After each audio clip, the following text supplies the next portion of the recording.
ഒരു നുണയുടെ ദാരുണാന്ത്യം അഥവാ ബാസിലിന്റെ ഗതികേട് എന്ന ടൈറ്റിലിൽ നമ്മൾ ഇന്ന് പരിശോധിക്കുന്നത് വളരെ വ്യത്യസ്തവും ബാസിലിന്റെ അവസ്ഥ വെച്ച് നോക്കുമ്പോൾ വളരെ ദാരുണവുമായ ഒരു വീഡിയോയിലേക്കാണ്.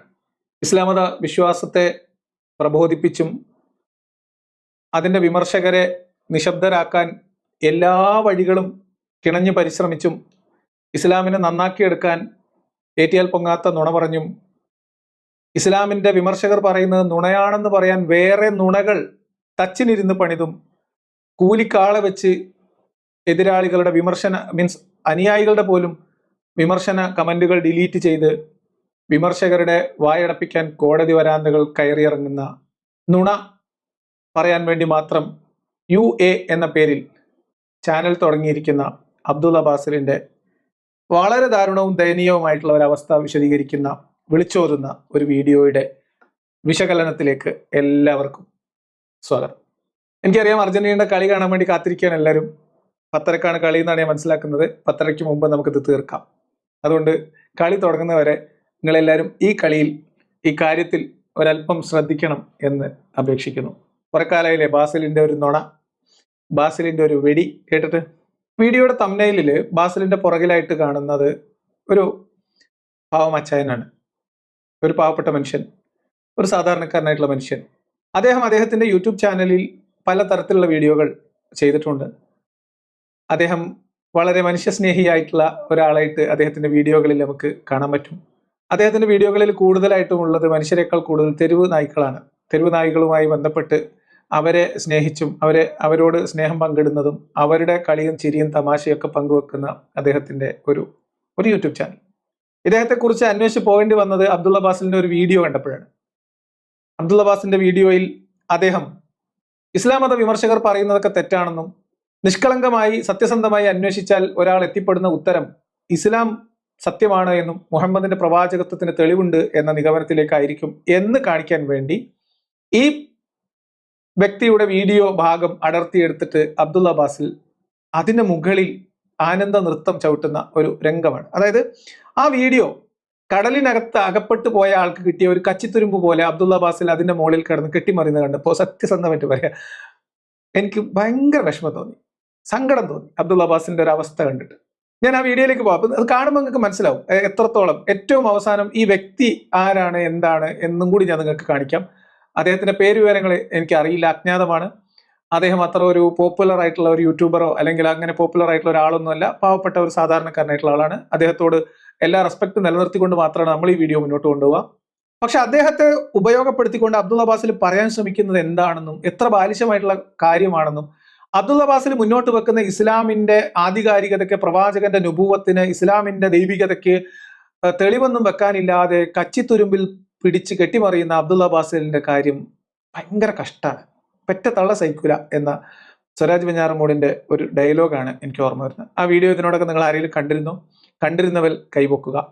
പിന്നെ വീഡിയോയിൽ നിങ്ങൾ കാണുന്ന ഈ നുണ എന്ന് പറയുന്നത് നമ്മൾ പുതിയതായിട്ട് ഈ നുണകൾ എണ്ണിയെടുക്കാൻ വേണ്ടി തീരുമാനിച്ചിട്ടുള്ള ഒരു ചാനലിന്റെ ലോഗോ ആയിട്ടും ഉപയോഗിക്കാൻ പോകുന്നതാണ് നമ്മളിപ്പോൾ കാണുന്ന NUNA എന്ന് പറയുന്ന ഈ നുണ എന്ന് പറയുന്നത്. അപ്പോൾ അത്തരത്തിലുള്ള ഒരു നുണയുടെ ദാരുണ അന്ത്യമാണ്. അതിലൊരു നുണയല്ല, ഒരു സീരീസ് ഓഫ് നുണയുണ്ട്. ആ നുണകൾ നമ്മൾ പ്രത്യേകം നുണ സീരീസിൽ അക്കമിട്ടെടുക്കുകയും വേണമെങ്കിൽ ആവശ്യമെങ്കിൽ ചെയ്യാം. അതും കൂടി നമുക്ക് പറഞ്ഞു വെക്കാം. എന്നിട്ട് നമ്മൾ നേരെ വീഡിയോയിലേക്ക് പോവാണ്. അബ്ദുള്ള ബാസിലിന്റെ ഇൻട്രോയിലേക്ക് എല്ലാവർക്കും ഹൃദ്യമായ സ്വാഗതം. ഒരിക്കൽ കൂടി നമുക്ക് തുടങ്ങാം. പലപ്പോഴും ഈ എക്സ് മുസ്ലിങ്ങൾ എന്ന പേരിൽ അറിയപ്പെടുന്ന ആളുകളൊക്കെ സോഷ്യൽ മീഡിയയിൽ ഉണ്ടാക്കുന്ന പലതരത്തിലുള്ള വെറുപ്പ് പ്രചാരണവും പ്രശ്നങ്ങളും ഒക്കെ കൊണ്ട് പല ആളുകളും, മുസ്ലിങ്ങളും അല്ലാത്തവരും അടക്കം, ഇവിടെ സമാധാനത്തോടുകൂടി ആളുകൾ ജീവിക്കണമെന്ന് കരുതുന്ന മറ്റ് മതസ്ഥരായ ആളുകളടക്കം അതിലുള്ള പ്രയാസം രേഖപ്പെടുത്താറുണ്ട്. ഇവരിങ്ങനെ നിരന്തരം വെറുപ്പും വിദ്വേഷവും ഒരു വിഭാഗത്തിനെതിരായ പ്രചാരണങ്ങളും നിരന്തരം നടത്തുന്നതോടുകൂടി ഈ സമൂഹത്തിൽ ഒരുപാട് പ്രയാസങ്ങൾ ഉണ്ടാകുന്നു എന്നുള്ളത് മുസ്ലിങ്ങളും അല്ലാത്തവരും നിരന്തരം പങ്കുവെക്കുന്ന ഒരു ആശങ്കയാണ്. എനിക്കറിയില്ല, നിങ്ങൾക്ക് അറിയെങ്കിൽ പറഞ്ഞാൽ മതി. മതവിമർശകർ മുന്നോട്ട് വെക്കുന്ന വെറുപ്പുൽപാദനം നടത്തുന്നവരും മതത്തിലുള്ളവരും ഇല്ലാത്തവരൊക്കെ പലതരം വെറുപ്പുകൾ ഉൽപ്പാദിപ്പിക്കുന്നുണ്ട്, അത് വിടാം. പക്ഷെ മതവിമർശനം വെറുപ്പുൽപാദനമാണ് എന്ന് സമീകരിക്കാൻ, അത് മാത്രമാണ് എന്ന് വരുത്തി തീർക്കാൻ, അല്ലെങ്കിൽ അതാണ് പ്രധാനം എന്ന് വരുത്തി തീർത്തുകൊണ്ട് അബ്ദുള്ള ബാസിൽ ഇവിടെ പറയാൻ ശ്രമിക്കുന്ന കാര്യം, ഇത് പൊതുസമൂഹം ആകെ ആശങ്കാകുലരാണ്. അതായത് മതം വിട്ടവർ, എക്സ് മുസ്ലിംസ് മതവിമർശനം നടത്തുന്നത് കൊണ്ട് ഇവിടെ സമാധാനത്തോടെ ജീവിക്കാൻ ആഗ്രഹിക്കുന്ന ഇതര മതസ്ഥരുൾപ്പെടെയുള്ള ആളുകൾ അസ്വസ്ഥരാണ് എന്നാണ്.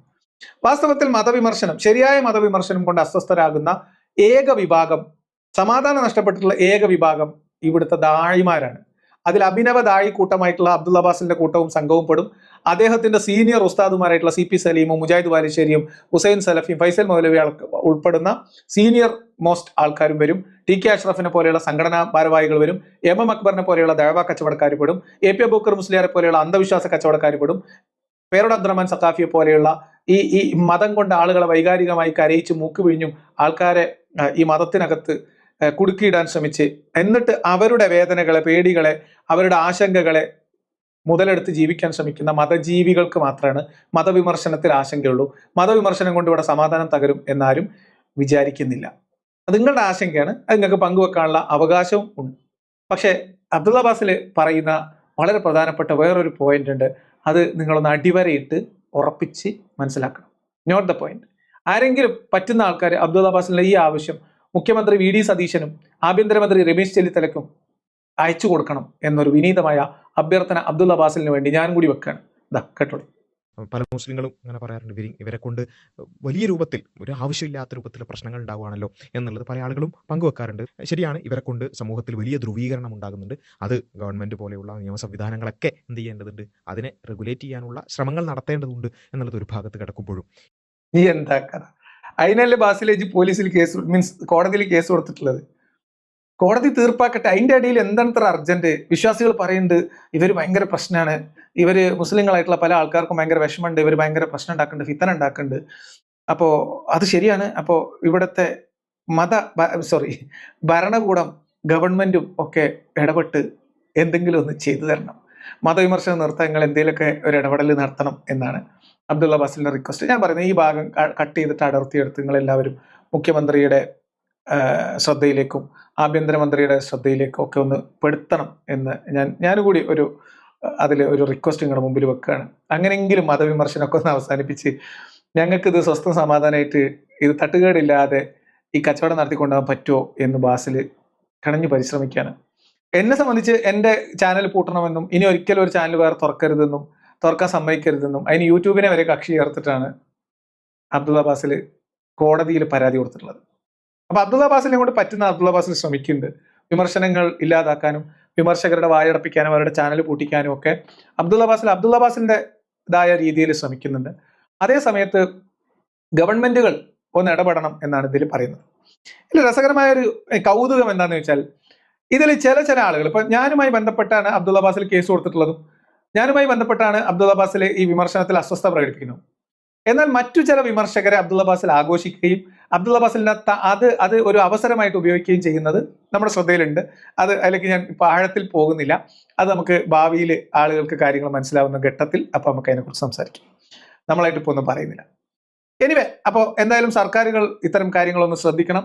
ഞങ്ങളിവിടെ സ്വസ്ഥ സമാധാനമായിട്ട് ദൈവ കച്ചവടവും അപരമത വിദ്വേഷവും കാഫിർ മുഷിരിക്ക് വെല്ലുവിളിയൊക്കെ ആയിട്ട് നടക്കുകയായിരുന്നു. അതിൻ്റെ അടിയിലാണ് ഈ മതവിമർശകർ കയറി പ്രശ്നം ഉണ്ടാക്കുന്നത്. ഞങ്ങൾക്ക് ഇവിടെ കച്ചവടം ചെയ്യാൻ പറ്റുന്നില്ല, അതുകൊണ്ട് ഗവൺമെന്റുകൾ ഇടപെട്ടിട്ട് ഈ മതവിമർശനമൊക്കെ അവസാനിപ്പിക്കാൻ വഴിയുണ്ടാക്കി തരണം എന്ന അബ്ദുൽ അബ്ബാസിന്റെ അപേക്ഷയെ ഞാൻ പിന്താങ്ങുന്നു. നിയമപരമായി നിങ്ങൾക്ക് ചെയ്യാവുന്ന കാര്യങ്ങൾ ചെയ്തു കൊടുക്കണം. അങ്ങനെയെങ്കിലും ബാസിലും ദീനും അള്ളാന്റെ ദീനും രക്ഷപ്പെടുകയാണെങ്കിൽ രക്ഷപ്പെടുത്തേ തന്നെയാണ് എനിക്കും പറയാനുള്ളത്. ശ്രമിച്ചു നോക്ക്. നിങ്ങളെ കൊണ്ട് പറ്റുന്നതൊക്കെ നിങ്ങൾ ശ്രമിച്ചു നോക്കണം.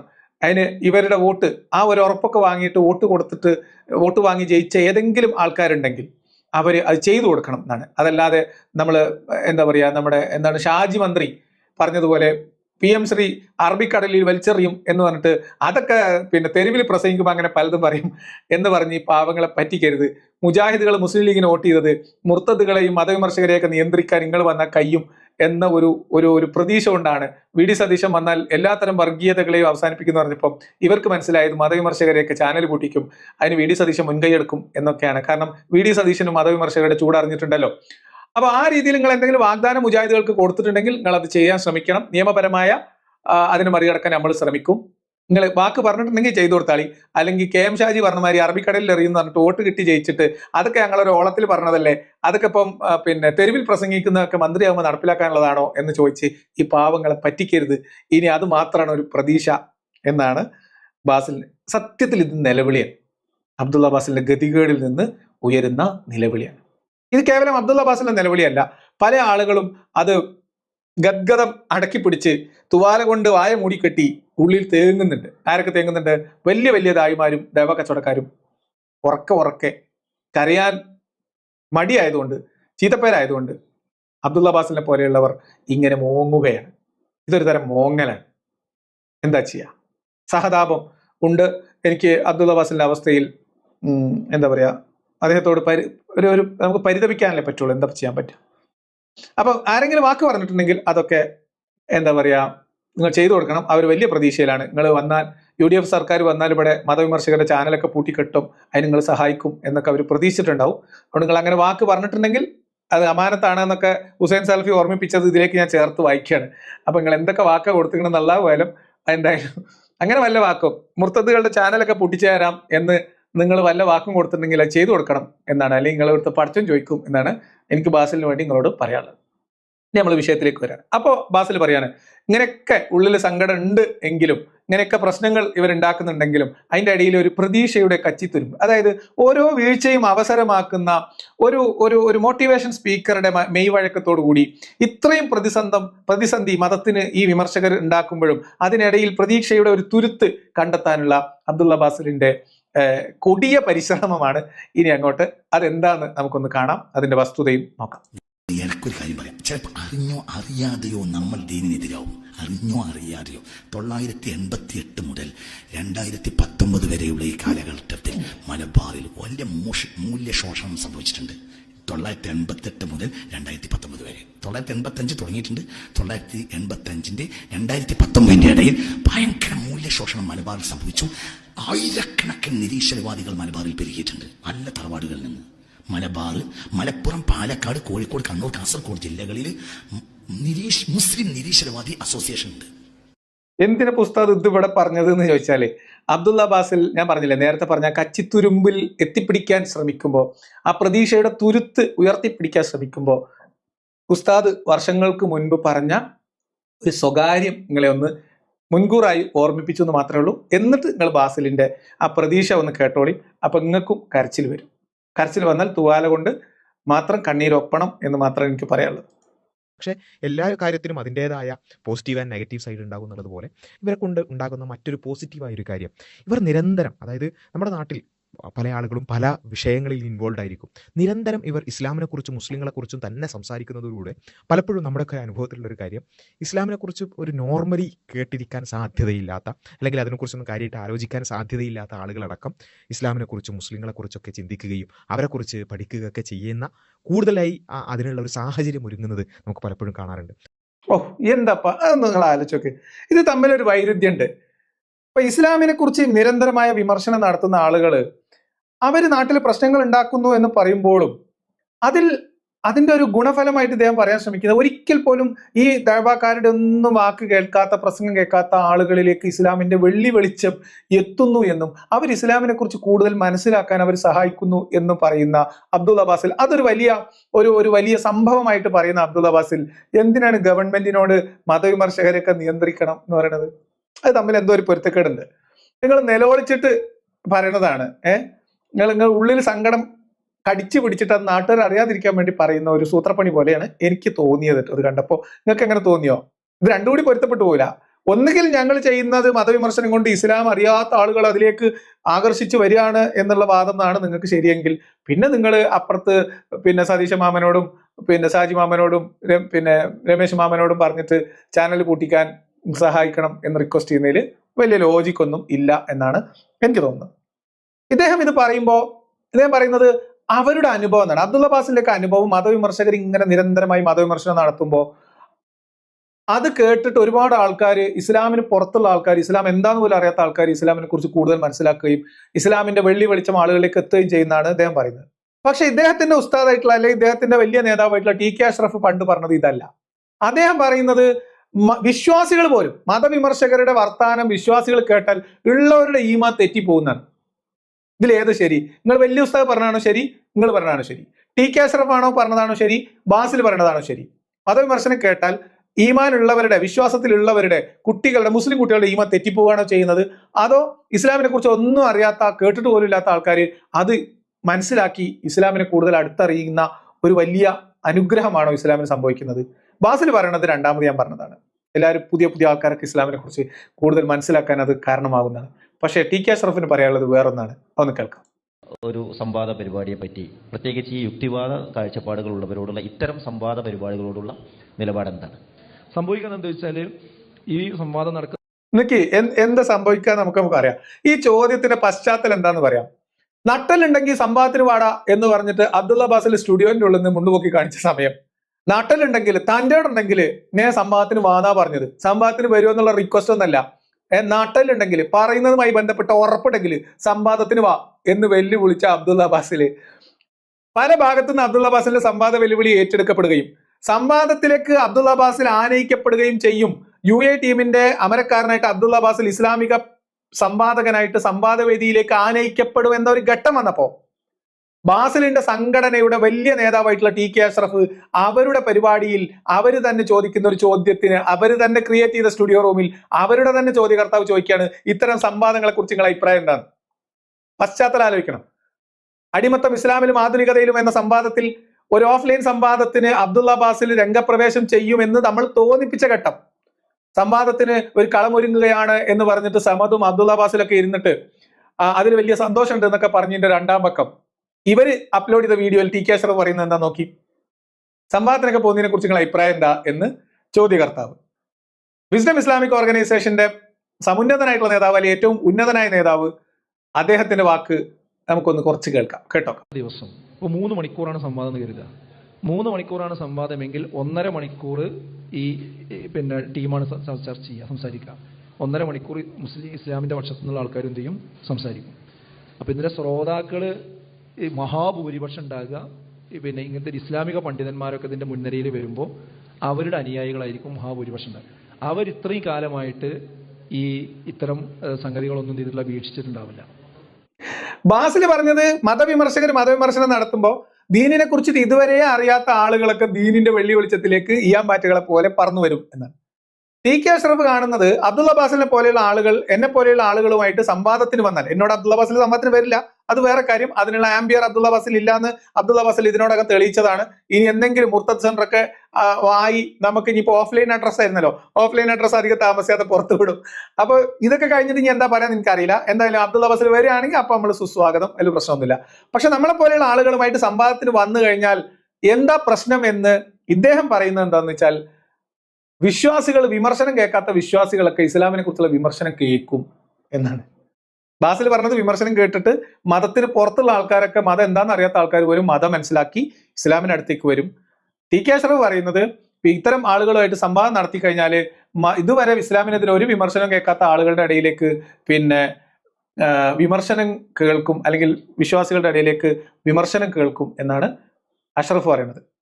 ഒരിക്കലും ഇത്തരം ആളുകളുടെ ശ്രോതാക്കളാക്കി മുസ്ലിം കമ്മ്യൂണിറ്റിയെ മാറ്റാൻ വേണ്ടി യുക്തിവാദികൾ കാണിക്കുന്ന ചില കുതന്ത്രങ്ങളിൽ തലവെച്ച് കൊടുക്കുന്ന പരിപാടി എന്ത് ചെയ്യാൻ പാടില്ല, നമ്മൾ ആളുകൾ ചെയ്യാൻ പാടില്ല എന്നാണ് എനിക്ക് ആ കാര്യത്തിൽ പറയാനുള്ള അഭിപ്രായം. അപ്പോൾ അത് പ്രോത്സാഹിപ്പിക്കപ്പെടേണ്ടതല്ല.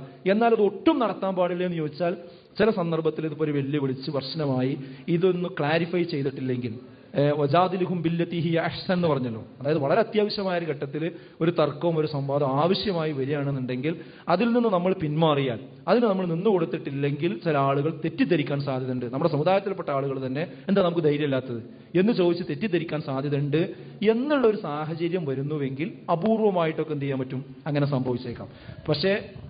പക്ഷേ നിങ്ങൾ ആലോചിക്കണം, നോക്കൂ, ഇത്ര ഗത്യന്തരമില്ലാത്തൊരു അവസരത്തിൽ മാത്രമാണ് മതവിമർശകരുമായിട്ട് സംവാദത്തിന് പോകാൻ പാടുള്ളൂ എന്ന് ടി കെ അഷ്റഫ് പറയുമ്പോ, സംവാദത്തിൽ നിന്ന് ഊരിപ്പോകാൻ വേണ്ടി അബ്ദുള്ള ബാസിലും സംഘവും സംഘടിപ്പിച്ച ഉഡായിപ്പ് നാടകങ്ങളും അഷ്റഫിന്റെ ഈ വാദഗതികളും കൂടി നിങ്ങൾ ചേർത്ത് കെട്ടി ആലോചിക്കും. ഇത് രണ്ടും കൂടി ഒന്ന് ചിന്തിച്ചു നോക്കിയേ. വെല്ലുവിളി ഏറ്റെടുക്കപ്പെട്ടു.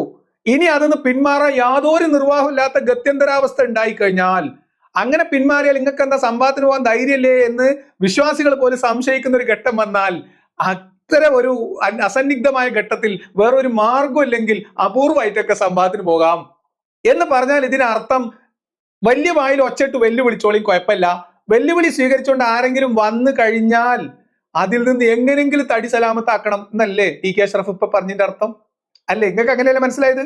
ഇതല്ലേ ബാസിൽ സംഘവും സ്റ്റുഡിയോയിൽ നാടകം കാണിച്ച് രക്ഷപ്പെട്ടാൻ നോക്കിയത്?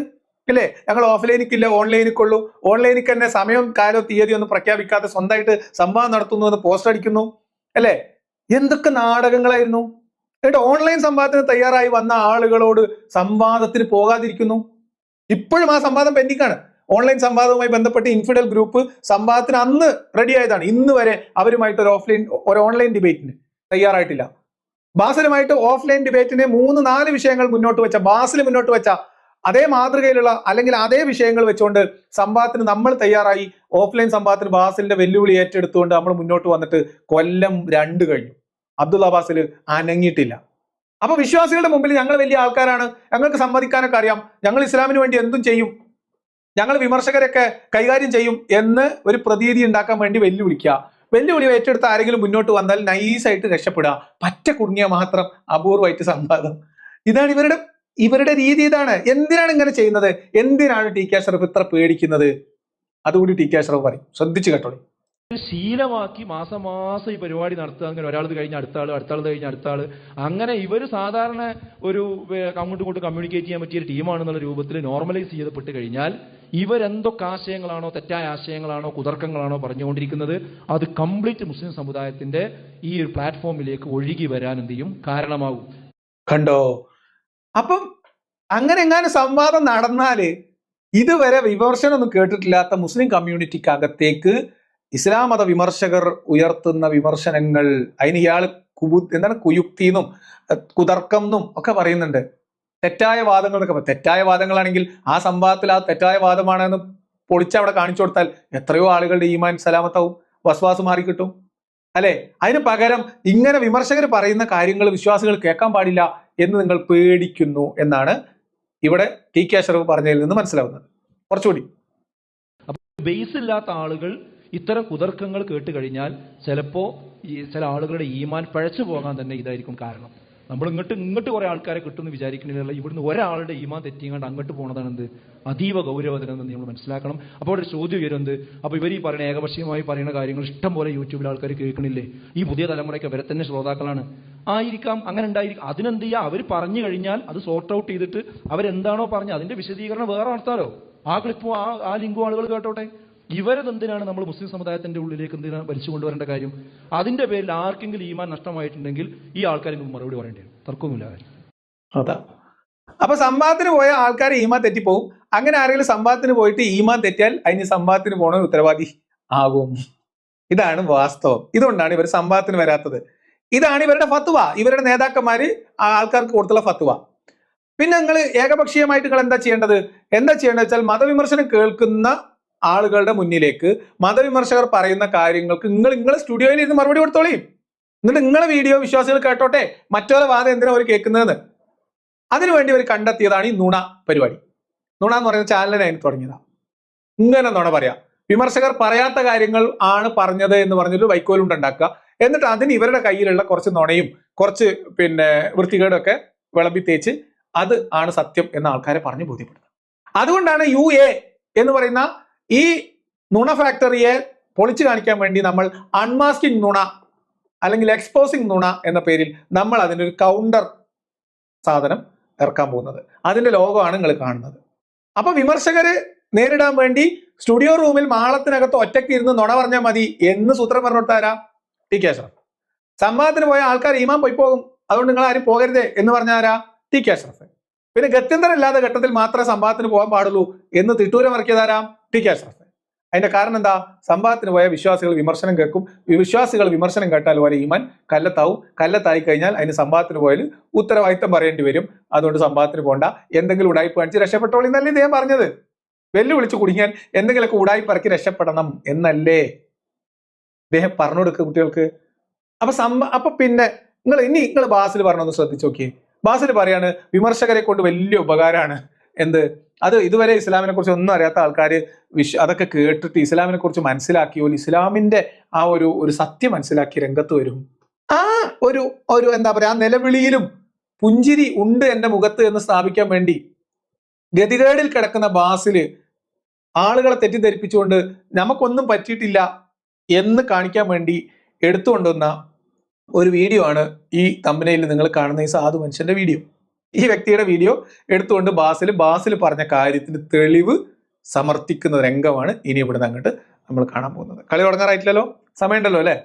ഇത് സംഭവിക്കണം എന്താണെന്ന് വെച്ചാൽ ഇതുവരെ ഇത്തരം ആളുകളുടെ ഒരു പ്രഭാഷണം പോലും കേൾക്കാത്ത, ഒരു ചർച്ച പോലും കേൾക്കാത്ത ഈ സാധാരണക്കാര്, സ്ത്രീകള്, നേരത്തെ പറഞ്ഞ ആളുകൾ, അവരൊക്കെ ഇത് കേൾക്കാൻ എന്താണ് അവസരം ഉണ്ടാക്കി കൊടുക്കുകയാണ്.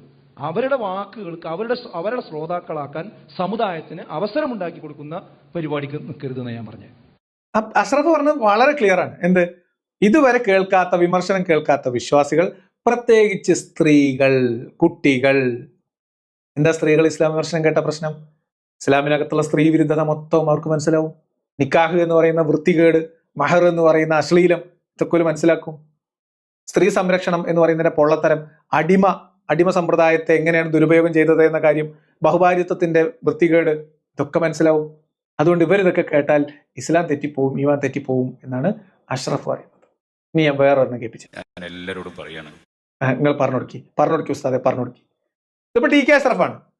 കേരളത്തിലെ മുജാഹിദുകളുടെ പേടി സ്വപ്നം കിടിലമായിട്ട് ഈ എല്ലാ പുത്തനാശയക്കാരെയും അതേപോലെ തന്നെ നമ്മുടെ ഖുർആനിസ്റ്റുകളെയും അതേപോലെ യുക്തിവാദികളെയും ഒക്കെ നേരിടുന്ന അഗ്രകണ്യനായ സാക്ഷാൽ എ പി അബൂബക്കർ മുസ്ലിയാരുടെ 2ാം നമ്പറായ പേരോട് ഉസ്താദ് നിങ്ങളോട് എന്താ പറയണം നോക്കി. പ്രത്യേകിച്ച് ചെറുപ്പക്കാരോട്, അല്ലാത്തവരോടും എല്ലാവരോടും പറയാം, നമ്മൾ ഒരിക്കലും ദീനിന് എതിരായിട്ട് സംസാരിക്കുന്ന ഒരാളെ സദസ്സുകൾ, അള്ളാന്റെ വെള്ളം കുടിച്ച് അവന്റെ ഭക്ഷണം കഴിച്ചിട്ട് അവന്റെ ഓക്സിജൻ ശ്വസിച്ചിട്ട് അവൻ തരുന്ന ഹാർട്ടും അവൻ തന്ന കിഡ്നിയും ഇങ്ങനെ വർക്ക് ചെയ്തുകൊണ്ടിരിക്കുമ്പോൾ അള്ളാഹിനെ പറ്റി കുറ്റം പറയുന്ന, അള്ളാന്റെ ദീനിനെ കുറ്റം പറയുന്നവന്റെ സദസ്സ് പോയി നിൽക്കുക എന്ന് പറഞ്ഞാൽ അതിനേക്കാളും പേര് അക്ബറുൽ കബായർ പറയണ്ട. നമ്മൾ വളരെ ശ്രദ്ധിക്കണം. ഈമാൻ പോയിട്ട് പിന്നെ എന്ത് കിട്ടിയിട്ടും കാര്യമില്ല, നഷ്ടപ്പെട്ടു പോയിട്ട് പിന്നെ പറഞ്ഞിട്ട് കാര്യമില്ല.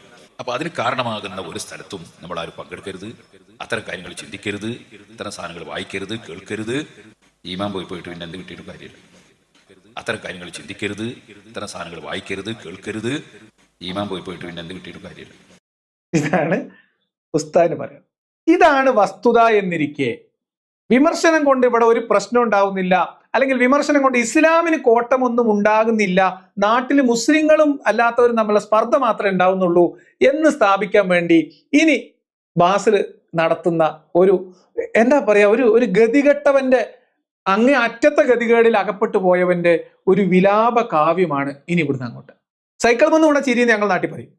അതുകൊണ്ട് ഈ ചങ്ങാതി പറയുന്ന കാര്യത്തിൽ ഈ ചങ്ങായിക്ക് തന്നെ അറിയാം ഇത് ഞാൻ ഉടായ്പ ഉണ്ടാക്കി പറഞ്ഞുകൊണ്ടിരിക്കുകയാണെന്ന് അറിയാവുന്നത് കൊണ്ട് അതിനെ മറച്ചു പിടിക്കാനുള്ള എക്സ്ട്രാ ചിരികളും എക്സ്ട്രാ എക്സ്പ്രഷൻസും എക്സ്ട്രാ സന്തോഷം ഒക്കെ പ്രകടിപ്പിച്ചുകൊണ്ടാണ് ബാസിൽ ഇവിടുന്ന് അങ്ങോട്ട് ഇനി സംസാരിക്കാൻ പോകുന്നത്. അതുകൊണ്ട് നിങ്ങൾ എല്ലാ ഭാവങ്ങളും മുദ്രകളൊക്കെ ശ്രദ്ധിച്ചു വേണം ഇനി ഇവിടുന്ന് അങ്ങോട്ട് വീഡിയോ കാണാൻ. അതിനൊരു പാവം പിടിച്ച ഒരു സാധു മനുഷ്യന്റെ ഒരു യൂട്യൂബ് ചാനലിൽ നിന്ന്, അല്ലെങ്കിൽ അതിൽ നിന്ന് പണ്ടാരോ എടുത്തിട്ട് അപ്ലോഡ് ചെയ്ത ഒരു വീഡിയോ ക്ലിപ്പിൽ നിന്ന് ഒരു തുണ്ട് മുറിച്ചെടുത്ത് വന്നിരിക്കുകയാണ് പാവം.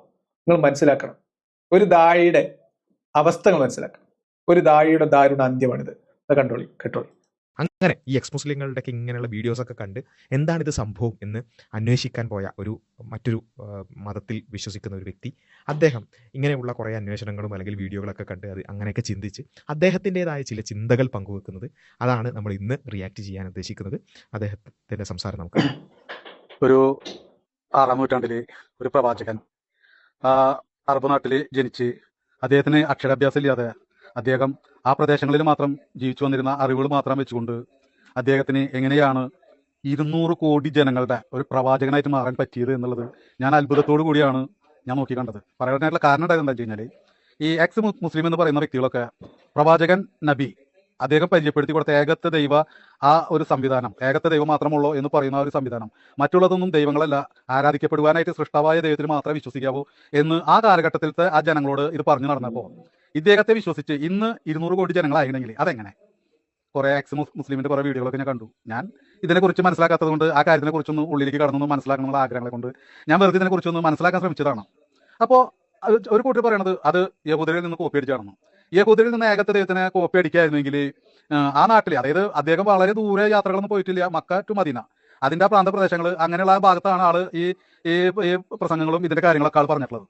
ആ പറഞ്ഞത് ഇത്രയും ജനങ്ങൾ എങ്ങനെ വിശ്വസിച്ചു? അങ്ങനെ യഹൂദർ വിശ്വസിക്കുന്നുണ്ടെങ്കിൽ എന്തുകൊണ്ട് പിന്നെ വേറൊരു വിഭാഗം ജനങ്ങളും ഇത് വിശ്വസിക്കാനായിട്ട് തയ്യാറായി? ഇനി ഇദ്ദേഹത്തിന് അക്ഷരാഭ്യാസം ഇല്ല, അദ്ദേഹത്തിന് വായിക്കാറില്ല എന്ന് പറഞ്ഞു. ഇത്രയും കാര്യമായിട്ടുള്ള കാര്യങ്ങൾ സംസാരിക്കുക. ഇപ്പോൾ കുറെ ജ്ഞാനങ്ങൾ, കുറെ സൂക്തങ്ങൾ, കുറെ കാര്യങ്ങൾ ഇദ്ദേഹം സംസാരിക്കുന്നുണ്ട്. ഓരോന്നോരോന്ന് പറഞ്ഞ കുറെ ഉണ്ട്. ഇതിൽ നമ്മൾ ഒരുപാട് വിഷയങ്ങൾ അദ്ദേഹം പറയുന്നുണ്ട്. ഈ പറയുന്ന വിഷയങ്ങൾ ഏറിയ കൂറും ഇസ്ലാമിനെ കുറിച്ച് യാതൊരു ധാരണയില്ലാത്തതാണെന്നും പറയുന്നത് മുഴുവൻ അബദ്ധമാണെന്നും ഒറ്റ കേൾവിയിൽ മുസ്ലിമിനും മുസ്ലിം അല്ലാത്തവനും മനസ്സിലാവും.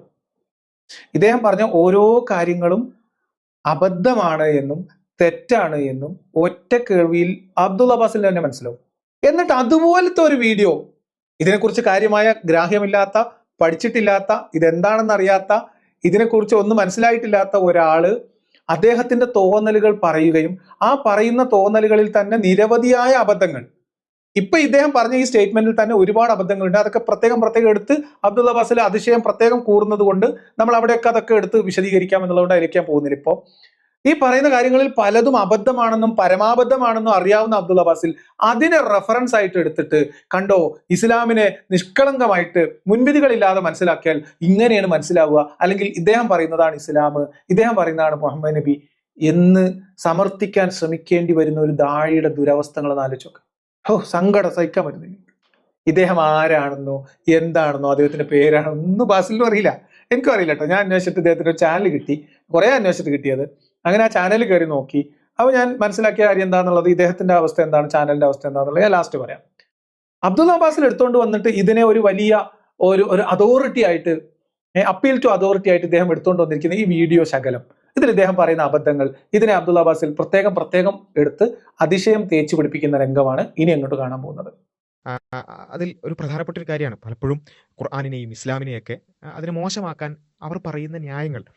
ഒരുപക്ഷെ ഇത് ഇത്തരം ആളുകളുടെ വീഡിയോകൾ മാത്രം കേട്ട് പിന്നെ ഒരു വെറുപ്പിൻ്റെയോ വിദ്വേഷത്തിൻ്റെയോ അന്തരീക്ഷത്തിൽ അത് മാത്രം കേട്ട് അങ്ങനെ മുസ്ലിങ്ങളെ തെറ്റിദ്ധരിക്കുന്ന ഒരുപാട് ആളുകളുണ്ടാവും. പക്ഷേ ഇദ്ദേഹത്തിൻ്റെ സംസാരത്തിൽ നിന്നൊക്കെ നമുക്ക് മനസ്സിലാവും ഇങ്ങനെയൊക്കെ അവർ പറയുന്നുണ്ടെങ്കിലും ആളുകൾ സ്വതന്ത്രമായും ചിന്തിക്കും. ഓക്കെ, തീർച്ചയായും സ്വതന്ത്രമായി ആളുകൾ ചിന്തിക്കും എന്നിരിക്കെ നിങ്ങൾ എന്തിനാണ് വിമർശകർ പറയുന്ന കാര്യങ്ങൾ വിശ്വാസികൾ കേൾക്കാൻ പാടില്ല എന്ന് പറഞ്ഞ് വിശ്വാസികളെ പൊതിഞ്ഞു പിടിക്കാൻ ശ്രമിക്കുന്നത്? നിങ്ങളെ പേടി എന്താ? ആളുകൾ സ്വതന്ത്രമായി ചിന്തിക്കും. സ്വതന്ത്രമായി ആളുകൾ ചിന്തിക്കുന്നതിനെ പേടിച്ചിട്ടാണല്ലോ സംവാദത്തിന് പോകരുത്, മിണ്ടാൻ പോകരുത്, ഓല കേൾക്കരുത്, വായിക്കരുത്, ഓല കൂടെ പോകരുത്, ഓലോട് സംവദിക്കരുത് എന്ന് ഇദ്ദേഹം പറയുന്നത് ഇദ്ദേഹത്തിന്റെ വാക്ക് കേട്ടപ്പോൾ ആൾക്കാർ ഇതൊക്കെ സ്വതന്ത്രമായി ചിന്തിക്കും എന്നാണ് ബാസിലിന് മനസ്സിലായത്. ഇനി അദ്ദേഹം സ്വതന്ത്രമായി ചിന്തിച്ച കാര്യങ്ങൾ അബ്ദുൽ അബ്ബാസിൽ വിശകലനം ചെയ്യുന്ന രംഗമാണ്, കേൾക്കാം. യഹൂദന്മാരിൽ നിന്ന് കോപ്പി അടിച്ചു എന്ന് പറയുമ്പോൾ ശരി, ആ കോപ്പി അടിച്ചിട്ടുണ്ടെന്നുണ്ടെങ്കിൽ എങ്ങനെയാണ് യഹൂദന്മാരുടെ അല്ലെങ്കിൽ ക്രൈസ്തവരുടെ അവരുടെയൊക്കെ ഗ്രന്ഥങ്ങളിൽ ഉള്ളതിന് വിരുദ്ധമായിട്ട് അല്ലെങ്കിൽ അതിലുള്ള ചരിത്രപരമായ അബദ്ധങ്ങളെ അടക്കം ഓവർകം ചെയ്തുകൊണ്ട് ആ അബദ്ധങ്ങളടക്കം ഇല്ലാത്ത രൂപത്തിൽ എങ്ങനെയാണ് വിശുദ്ധ ഖുർആന്റെ ചരിത്രം പറയാൻ സാധിക്കുക? എന്താണ് വിശുദ്ധ ഖുർആൻ? നോക്കൂ, ഇനി യഹൂദന്മാരുടെ തോറ കോപ്പി അടിച്ചതാണ് എന്ന് ചിലർ പറയുന്നു എന്ന് അദ്ദേഹം പറഞ്ഞ വാദത്തെ ഇദ്ദേഹം എലാബറേറ്റ് ചെയ്യാൻ ശ്രമിക്കുകയാണ്. ഒന്ന് ആലോചിച്ച് നോക്കണം. ഒരാൾ ഒരു അബദ്ധം പറഞ്ഞാൽ ആ അബദ്ധത്തിന്റെ മുകളിൽ നുണകൾ അലങ്കാരമായി കെട്ടിത്തൂക്കാൻ ശ്രമിക്കുന്ന ഒരു ദുരന്തമായിട്ട് അബ്ദുൽ അബ്ബാസിൽ മാറുകയാണ്. ഇസ്ലാമിനെതിരെയുള്ള വിമർശനം, ഇസ്ലാം അല്ലെങ്കിൽ ഖുർആൻ എന്ന് പറയുന്നത് തോറ അതേപടി കോപ്പി അടിച്ചു വെച്ചതാണ് എന്നാണോ? കോപ്പി അടിച്ചു എന്ന് പറയുന്നത് അല്ലെങ്കിൽ അതിൽ നിന്ന് പകർത്തി എഴുതി എന്ന് പറയുന്നത് അത് ആ ബുക്ക് അതേപോലെ ഈച്ച കോപ്പി എടുത്തു എന്നാണോ? കോപ്പി അടിച്ചു എന്ന് പറഞ്ഞതിന്റെ അർത്ഥം ബൈബിൾ കഥയിൽ നിന്ന് ഇസ്ലാമിൽ ചൂണ്ടിയിട്ടുള്ളത്. ഇനി ഇദ്ദേഹം പറയുന്നത് അങ്ങനെ കോപ്പി അടിച്ചെത്തിയപ്പം ബൈബിളിൽ ഉണ്ടായിരുന്ന അബദ്ധങ്ങൾ പോലും ഇവിടെ തിരുത്തിയിട്ട് അവിടെ ചരിത്രപരമായിട്ടുള്ള വസ്തുതകളൊക്കെ ശരിയാക്കിയിട്ട് എങ്ങനെയാണ് ഖുർആന് പറയാൻ കഴിയുക എന്നാണ്. ഞാൻ ഒരു തിരുത്തു പറഞ്ഞുതരാം. ബൈബിളില് ഇബ്രാഹിം നബിയുടെ ഇസ്ഹാക്ക് എന്ന മകനെയാണ് ബലിയിറക്കാൻ വേണ്ടിയിട്ട് ദൈവം ചോദിക്കുന്നതും ഇബ്രാഹിം കൊടുക്കുന്നത്. പക്ഷെ അത് കോപ്പി അടിച്ച് ഇസ്ലാമിലേക്ക് വെക്കുമ്പോൾ അത് ഇസ്മായിൽ ആകുന്നുണ്ട്. അത് ചരിത്രത്തെ കൃത്യത വരുത്തിയതല്ല, ബൈബിളിലുള്ള ഒരു തെറ്റ് തിരുത്തിയതല്ല. കോപ്പി അടിച്ചു വെക്കുമ്പോൾ തനിക്ക് അനുഗുണമാകുന്ന രീതിയിൽ അത്തരം ചില കഥകളിൽ ചില തിരുത്തലുകൾ ആവശ്യമുണ്ട്. ഒരു സംഭവം കൂടി പറയാം. തോറയിലുള്ള ലൂത്ത് തന്റെ മക്കളെ ഗർഭിണികളാക്കുന്ന, അല്ലെങ്കിൽ ലൂത്തിൽ നിന്ന് സ്വന്തം പെൺമക്കൾ ഗർഭിണികളാകുന്ന രംഗം ഖുർആൻ എടുത്തു കളഞ്ഞിട്ടുണ്ട്. എന്തിനാ എടുത്തു കളഞ്ഞ്?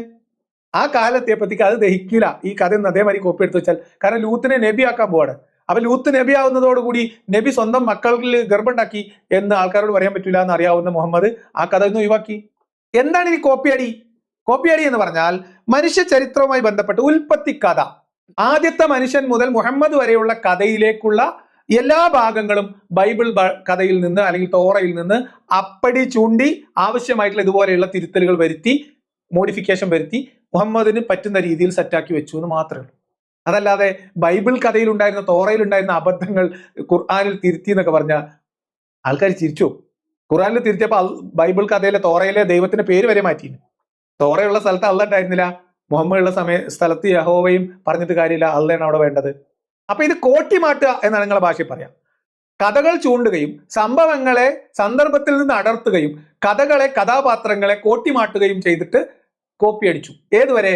ഉൽപ്പത്തി, പ്രപഞ്ച സൃഷ്ടിപ്പ് മുതൽ ഇങ്ങോട്ടുള്ള കഥ, മുഹമ്മദിൽ എത്തി നിൽക്കുന്ന കഥ വരെ, അതായത് ഈസാ നബി വരെ എത്തുന്ന കഥ തോറയിൽ നിന്നും ബൈബിളിൽ നിന്നും ചൂണ്ടി. അത്രേ ഉള്ളൂ. അതിനർത്ഥം ഖുർആന് പറഞ്ഞാൽ ആ കോപ്പി അടിച്ചത് മാത്രമാണ് എന്നല്ല. മനസ്സിലായോ? ഇനി കോപ്പി അടിച്ചതല്ല എന്ന് സ്ഥാപിക്കാൻ വേണ്ടി ബാസിൽ നടത്തുന്ന വേറെയും ചില വൃഥാശ്രമങ്ങളുണ്ട്. അത് നമുക്കൊന്ന് കാണാം. അതേപോലെ തന്നെ മൂല്യങ്ങൾ ഒരുപോലെ ഉണ്ട് എന്നുള്ളതാണ് പലതും കോപ്പിയടി എന്ന് പറയുന്നത്. അവിടെ യഥാർത്ഥത്തിൽ എല്ലാം പിന്നെ മോസസ് ആണെങ്കിലും ജീസസ് ആണെങ്കിലും മുഹമ്മദ് നബി ആണെങ്കിലും ഒക്കെ ഒരേ പ്രവാചകൻ, ഒരേ ദൈവത്തിൽ നിന്നുള്ള പ്രവാചകന്മാരാണെന്നുള്ളതാണ് ഇസ്ലാമിന്റെ അടിസ്ഥാനം. അപ്പോൾ ഒരേ ദൈവത്തിൽ നിന്നാകുമ്പോൾ സ്വാഭാവികമായിട്ടും മെസ്സേജസിലും എന്തുണ്ടാവും? സാമ്യത ഉണ്ടാവും. ഓഹോ, അത് സ്വാഭാവികം മാത്രം. ബൈബിളിലും തോറയിലും പറയുന്ന സതുപദേശങ്ങൾ തമ്മിൽ എന്തെങ്കിലും സാമ്യത തോന്നിയാൽ അത് തികച്ചും യാദൃശ്ചികം മാത്രം. കാരണം ഇത് രണ്ടും ഒരു പഠിച്ചവരെന്നുള്ളതാണ്. ഈ രണ്ട് പഠിച്ചവന്മാർ പരസ്പരം കേട്ടിട്ട് പോലും ഇല്ല. തോറയിലുള്ള യാഹ്വയും ഖുറൈശികളുടെ അള്ളയും തമ്മിൽ എന്ത് ബന്ധം? ഒരു ബന്ധമില്ല. ഒരു തമ്മിൽ അങ്ങോട്ടും ഇങ്ങോട്ടും പരിചയം പോലും ഇല്ല. രണ്ട് രൂപത്തിൽ രണ്ട് ഗ്രന്ഥങ്ങൾ ഒരേപോലെ വരാം. ഒന്ന് മറ്റൊന്നിനെ കോപ്പി അടിച്ചതാവാം, അല്ലെങ്കിൽ രണ്ടും ഒരേ ഓർഡറിൽ നിന്നുള്ളതാവാം, അല്ലേ? അപ്പോൾ അതാവാനുള്ള സാധ്യതയും ഇല്ലേ എന്നൊക്കെ ആളുകൾ ചിന്തിക്കും. ഓക്കെ, അപ്പോൾ അദ്ദേഹം ചോദിക്കുന്നതാണ്, അതായത് ആ അറേബ്യയുടെ ആ ഒരു വളരെ ചുരുങ്ങിയ പ്രദേശത്ത് മാത്രം ജീവിച്ച മുഹമ്മദ് നബി സല്ലല്ലാഹു അലൈഹി വസല്ലം എങ്ങനെയാണ് ഈ യഹൂദന്മാരുടെ ഗ്രന്ഥം മുഴുവൻ അല്ലെങ്കിൽ അതിൻ്റെ ഭാഗങ്ങളൊക്കെ അങ്ങനെ തന്നെ പറയാൻ എങ്ങനെയാണ് സാധിക്കുക എന്നുള്ളത് സ്വാഭാവികമായിട്ട് ആളുകൾ ചിന്തിക്കും. ചിലപ്പോൾ ഈ പരിഹസിക്കുകയോ അല്ലെങ്കിൽ ഇങ്ങനെയുള്ള ദുരുദ്ദേശത്തോടു കൂടി വീട് ചെയ്യുന്ന ആൾക്കാർ വിചാരിക്കുന്ന അങ്ങനെ പോട്ടെ, കോപ്പി അടിച്ചതാണെന്ന് പറഞ്ഞിട്ട് ആൾക്കാർ അങ്ങനെ ഇട്ട് വെറുക്കട്ടെ അല്ലെങ്കിൽ മോശം ധരിക്കട്ടെ എന്ന് വിചാരിച്ചിട്ടായിരിക്കും. പക്ഷേ ആളുകൾ ചിന്തിക്കും, ശരി, ആള് നല്ലോണം ചിന്തിക്കും. ആൾക്കാർ നല്ലോണം ചിന്തിക്കും. കോപ്പി അടിച്ചപ്പോൾ പറ്റിയ അബദ്ധങ്ങൾ മാത്രം തോറയിൽ നിന്ന് ഉൽപ്പത്തി കഥ കോപ്പി ചൂണ്ടി ഖുർആനിലേക്ക് പകർത്തുന്ന സമയത്ത്, പകർത്തുക മീൻസ് ഇതിങ്ങനെ തൊള്ളപടായി പറയാണല്ലോ, കേട്ടുകേൾവിയിൽ നിന്നുള്ള പഴംപുരാണത്തിന്റെ കഥകൾ തന്റെ ഭാഷയിൽ തന്റെ ശൈലിയിൽ ഇതിങ്ങനെ ആളുകളിലേക്ക് അടിച്ചിറക്കുമ്പോൾ പറ്റിയ അബദ്ധങ്ങളെ കുറിച്ച് നിങ്ങൾ ബൈബിൾ അറിയാവുന്ന ആൾക്കാരോട് പോയി ചോദിക്കും. ഈസാ നബിന്റെ ഉമ്മ ആരാ ഖുർആനില്? മറിയം. മറിയം ആരാണ് തോറയില്, ബൈബിളില്? പിന്നെ ഇദ്ദേഹം പറയുന്നത് ജൂതന്മാരുടെ തോറ മക്കയിൽ ഉണ്ടായിരുന്ന മുഹമ്മദ് നബിക്ക് എങ്ങനെ അറിയാനാണ് എന്നാണ് ചോദിക്കുന്നത്. വറക്ക ഇബ്നു നൗഫൽ എന്നൊരു കക്ഷി ഉണ്ടായിരുന്നു, അല്ലെ ആരായിരുന്നു എന്ന് ബാസിലിനോട് ആരെങ്കിലും സ്വകാര്യം വിളിച്ചോ ചോദിച്ചുകൊണ്ടു. യഹൂദന്മാരുടെ ഗ്രന്ഥത്തിലുള്ള കാര്യങ്ങളൊക്കെ, അതിൽ പല കാര്യങ്ങളും അതിൽ പല മൂല്യങ്ങളും ഖുർആനിലുണ്ടെങ്കിൽ അതെങ്ങനെ പോസിബിൾ ആവും? മുഹമ്മദ് നബി ആണെന്നുണ്ടെങ്കിൽ അങ്ങനെ വേറെ സ്ഥലങ്ങളിലേക്ക് സഞ്ചരിച്ചിട്ടില്ല, അങ്ങനെയൊന്നും സംഭവിച്ചിട്ടില്ലല്ലോ എന്ന സ്വതന്ത്രമായ അന്വേഷണങ്ങൾ സ്വാഭാവികമായിട്ടും അവിടെ വരും. അത്തരത്തിലുള്ള അന്വേഷണങ്ങളുടെ അദ്ദേഹത്തിന് മനസ്സിലായ കുറച്ച് പോയിന്റുകളാണ് അദ്ദേഹം പറയുന്നത്. പച്ച നോണയല്ലേ ബാസിൽ പറഞ്ഞത്? Mecca to Medina, Medina to Mecca, അതെന്നെ നുബുവത്തൊക്കെ കിട്ടിയതിന് ശേഷം അതുവരെ വീട് വിട്ട കഅബ, കഅബ വിട്ട വീട് എന്ന രീതിയിൽ സ്കൂൾ എന്താണ്, വീട് വിട്ട type writing institute, type writing institute വിട്ടാൽ വീട് എന്ന രീതിയിൽ പാവം ഈ കഅബന്റെ ചുറ്റും കിസൈപ്പ് കളിച്ച് നടന്നിരുന്ന ഒരു മണ്ണുണ്ണി ആയിരുന്നല്ലേ ഇപ്പൊ ബാസിൽ പറഞ്ഞത്?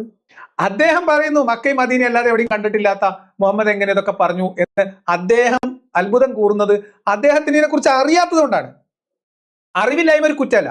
പക്ഷെ അതേ സാധനം ഏറ്റു പറഞ്ഞുകൊണ്ട് മുഹമ്മദ് നബി എവിടെയും സഞ്ചരിച്ചിട്ടൊന്നുമില്ലല്ലോ, അവിടെ മാത്രം ജീവിച്ച മുഹമ്മദ് നബിക്ക് എങ്ങനെ ഇതൊക്കെ അറിയാം എന്ന് അത്ഭുതം കൂറുന്ന അബ്ദുള്ള അബ്ബാസിൽ കാണിക്കുന്നത് ശുദ്ധമായ കാപട്യവും പറയുന്നത് പച്ച നുണയുമാണ്. മുഹമ്മദ് നബി 13 വയസ്സും 14 വയസ്സ് പ്രായത്തിൽ അബൂ താലിബിന്റെ കൂടെ കച്ചവടത്തിന് സിറിയയിലേക്കും ഷാമിലേക്കും ഒക്കെ പോയിരുന്നു എന്നത് ഇസ്ലാമിന്റെ ഹിസ്റ്ററി അറിയുന്ന ഏത് മണ്ണുണ്ണിക്ക് മനസ്സിലാവും. അതിവിടെ തന്ത്രപൂർവ്വം മറച്ചു വെക്കാണ്. മക്കയ്ക്ക് ചുറ്റും മദീനക്ക് ചുറ്റും ഉണ്ടായിരുന്ന ബൈബിൾ കഥകൾ ആ കാലത്ത് അവിടെയുള്ള ഒരുപാട് ആളുകൾക്ക് കാണാതെ അറിയാവുന്ന കാര്യമാണ്. ഈജിപ്തിലേക്കും സിറിയയിലേക്കും ഒക്കെ കച്ചവട യാത്ര നടത്തുന്ന ആളുകളെ സംബന്ധിച്ച് പല നാട്ടുകളിൽ നിന്ന് പല രീതിയിൽ പല ആവശ്യങ്ങൾക്ക് വേണ്ടി യാത്ര നടത്തി വരുന്ന യാത്രാ സംഘങ്ങളുമായിട്ടുള്ള ഇടപഴകലുകളും കഥകൾ പറയലും അങ്ങോട്ടും ഇങ്ങോട്ടും അവരുടെ അറിവുകൾ കൈമാറലും ഇവരുടെ സംവാദങ്ങളും ചർച്ചകളും ഒക്കെ അന്നത്തെ യാത്രകളുടെ സ്ഥിരം സംഭവമല്ലേ? അപ്പൊ മുഹമ്മദ് നബി മക്ക വിട്ട് എവിടെയും പോകാത്ത ആ വട്ടത്ത് ഓടി നടന്നിരുന്ന ഒരു വിവരമില്ലാത്ത ആളായിരുന്നു, ലോക വിവരമില്ലാത്ത ആളായിരുന്നു എന്നാണ് അബ്ദുള്ള ബാസിൽ നോണ പറയുന്നത്. എന്തിനു വേണ്ടി? അദ്ദേഹം പറഞ്ഞ ഒരറിവില്ലായ്മയുടെ മുകളിൽ അബ്ദുള്ള ബാസിൽ നോണ തേച്ച് പിടിപ്പിച്ചിട്ട് അദ്ദേഹം പറഞ്ഞ ശരിയാണെന്ന് സ്ഥാപിക്കാൻ ശ്രമിക്കും. ഒന്ന് ആലോചിച്ചു, ഗതികേടെന്ന് ആലോചിച്ചു. ആഴക്കടലിലെ ഇരുട്ടിനെ കുറിച്ച് പറയുമ്പോൾ മുഹമ്മദ് നബിക്ക് കടൽ എന്താന്ന് പോലും അറിയില്ലായിരുന്നു എന്നാണ് ഒരു ദാഴി പണ്ട് പറഞ്ഞത്. മക്ക എവിടെയാണെന്ന് പോലും അറിയാത്ത ആൾക്കാരാണ് ഇത് പറയുന്നത് എന്നുള്ളത് ആലോചിക്കണം. പക്ഷെ ഇത് അക്ഷരാഭ്യാസം ഇല്ലാത്ത 6-ാം നൂറ്റാണ്ടിൽ ജനിച്ച ഒരു വ്യക്തിക്ക് അങ്ങനെ പറയാൻ സാധിക്കണം? ഇത് ഒരു ജ്ഞാനം അല്ലെങ്കിൽ ഒരു അറിവ് ഒരാൾ പറഞ്ഞു കൊടുക്കാതെ എങ്ങനെയാണ് ഈ വ്യക്തിക്ക് ഇത് മനസ്സിലാക്കുക? അപ്പോൾ ഇത് ശരിക്കും വളരെ പ്രസക്തമായിട്ടുള്ളൊരു ചോദ്യമാണ്. ഇത് ആ ഒരു പ്രദേശത്ത് വളരെ കാലങ്ങൾക്ക് മുമ്പേ ഉള്ള ഒരു മുഹമ്മദ് എന്ന് പറയുന്ന സല്ലല്ലാഹു അലൈഹി വസല്ലം ഒരു വ്യക്തിക്ക് എങ്ങനെ പറയാൻ സാധിക്കുമെന്ന് മാത്രമല്ല, അവിടെ മുഹമ്മദ് നബിക്ക് അക്ഷരജ്ഞാനമില്ല. അതാണ് ഏറ്റവും പ്രധാനപ്പെട്ട ഒരു കാര്യം. അങ്ങനെ അക്ഷരജ്ഞാനമില്ലാത്ത ഒരാൾക്ക് എങ്ങനെ പറയാൻ പറ്റുന്നത് കുറച്ചുകൂടി പ്രധാനപ്പെട്ട ഒരു കാര്യമാണ്. അത് ഒരു നുണ അല്ലെങ്കിൽ ഒരു മണ്ടത്തരം എത്ര മണിച്ച് പറഞ്ഞാലും വലിയ മണ്ടത്തരാവുള്ളൂ. ഒരു മണ്ടത്തരം നന്നായിട്ട് മണിച്ച് സദ്ദും അതും കൂടി പറഞ്ഞാൽ ഒരു കനുള്ള മണ്ടത്തരാവും. അത്രയല്ലേ ഉള്ള ആവുള്ള ബാസിലെ. അക്ഷരാഭ്യാസം ഇല്ലാത്ത ഒരാളായിരുന്നു എന്നതുകൊണ്ട് പഴംപുരാണങ്ങൾ കഥ കേട്ട് പഠിക്കുന്നത്. ഞാനൊക്കെ സ്കൂളിൽ പോണതിന്റെ മുമ്പ് ചാക്കുർത്താത്തിന്റെ കഥയൊക്കെ പറഞ്ഞിരുന്നു. എന്തോരം കഥകൾ എനിക്കറിയായിരുന്നു. 3 വയസ്സിൽ 4 വയസ്സിൽ. ഇപ്പോഴല്ലേ ഈ pre K G, LKG, UKG അക്ഷരാഭ്യാസമൊക്കെ ഉള്ളത്. ഞാൻ എൻ്റെ 5ാമത്തെ വയസ്സിൽ എന്നെ 1ാം ക്ലാസ്സിൽ സ്കൂളിൽ ചേർന്നതിന് മുമ്പിൽ 6ഓ 7ഓ കഥകൾ ഞാൻ സ്ഥിരം പറയുകയും കേൾക്കുകയും ചെയ്തിരുന്നു. അതും നല്ല ഗംഭീര ഹൊറർ കഥകൾ ഉൾപ്പെടെ നല്ല തമാശയുള്ള കഥയുണ്ടായിരുന്നു. അതിനകത്തൊരു ചാക്കുർത്താത്തിന്റെ കഥ ഉണ്ടായിരുന്നു. കുട്ടികളെ പിടിക്കാൻ ചാക്കുമായിട്ട് നടക്കുന്ന ഒരു ചാക്കുർത്താത്തിന്റെ കഥ. വേറെ ഒരു കുറുക്കന്റെയും ബുദ്ധിമാനായിട്ടുള്ള ഒരു കുറുക്കന്റെ കഥ ഉണ്ടായിരുന്നു. ഒരു കുറുക്കൻ ഇങ്ങനെ വിശന്ന് വരഞ്ഞ് പിന്നെ നാട്ടിലൂടെ അലഞ്ഞ അവസാനം ഒരു കോഴിയെ കിട്ടുന്ന, ആ കോഴിയും കൊണ്ട് പോയി ഒരു താറാവിനെ മാറ്റിയെടുത്ത് സൂത്രപ്പണി കാണിച്ച് വേറൊരു കർഷകൻ താറാവിനെ അടിച്ചു മാറ്റുന്ന, ആ താറാവിനെ ഉപയോഗിച്ചിട്ട് വേറെ ഒരു പിന്നെ എന്താ പറയാ ഒരു ആടിനെ അടിച്ചു മാറ്റുന്ന, അങ്ങനെ ഒരു കുഞ്ഞിനെ, ഒരു മനുഷ്യക്കുഞ്ഞിനെ തന്നെ എടുക്കുന്ന, വീട് അവിടുന്ന് ഒരു പട്ടിക്കുട്ടി ഈ പിന്നെ കുറുക്കനെ ഓടിക്കുന്ന ഒരു കഥ. ഞാൻ എൻ്റെ 4ാം ക്ലാസ്സിലൊക്കെ പഠിക്കുന്നു പറഞ്ഞു. എനിക്ക് അക്ഷരാഭ്യാസം ഒന്നും ഉണ്ടായിരുന്നില്ല 4 വയസ്സിലും 5 വയസ്സിലൊക്കെ. മുഹമ്മദ് ആ കാലത്ത് ഈ പറഞ്ഞ ബഡായിക്ക് അക്ഷരാഭ്യാസം ഇല്ലാത്തത് വലിയ അത്ഭുതമാണെന്ന്. ഒരു അത്ഭുതമല്ല, അക്ഷരാഭ്യാസമല്ല, സാമാന്യ ബോധം പോലും മുഹമ്മദിന് ഉണ്ടായിരുന്നില്ല. ആ കാലഘട്ടത്തിലുള്ള മനുഷ്യന്മാരുടെ ആ ധാർമ്മികത പോലും ഉണ്ടായിരുന്നില്ല, മൂല്യബോധവും ഉണ്ടായിരുന്നില്ല എന്നത് ഖുർആൻ സാക്ഷ്യമാണ്. ഇത് ദൈവത്തിന്റെ അടുത്ത് നിന്നുള്ളതല്ലെന്നും ഒരു ഗോത്ര നേതാവിന്റെ വിങ്ങലുകളും വേവലാദികളും മോഹങ്ങളും മോഹഭംഗങ്ങളുമാണ് ഇസ്ലാമിന്റെ നിയമമായിട്ട് ഇന്നിവിടെ തുടിക്കുന്നത് എന്ന് മനസ്സിലാക്കാൻ മുഹമ്മദ് നബിക്ക് അതിനുള്ള വിവരം ഉണ്ടായിരുന്നുള്ളൂ എന്നുള്ളതിന്റെ തെളിവാണ് ഖുർആൻ, ഹദീസ്, മുഹമ്മദ് നബിയുടെ ചെയ്തികൾ. പിന്നെ അക്ഷരാഭ്യാസം ഇല്ലാത്ത ആൾക്കാർ പറയാൻ കഴിയാത്ത ഒരു കാര്യം മുഹമ്മദ് നബി പറഞ്ഞിട്ടില്ല, ഒന്നും പറഞ്ഞിട്ടില്ല. അന്ന് ആ നാട്ടിലുണ്ടായിരുന്ന മനുഷ്യന്മാരുടെ വിവരം പോലും മുഹമ്മദിന് പല കാര്യത്തിലും ഒരു വകതിരിവ് പല കാര്യത്തിലും ഉണ്ടായിരുന്നില്ല.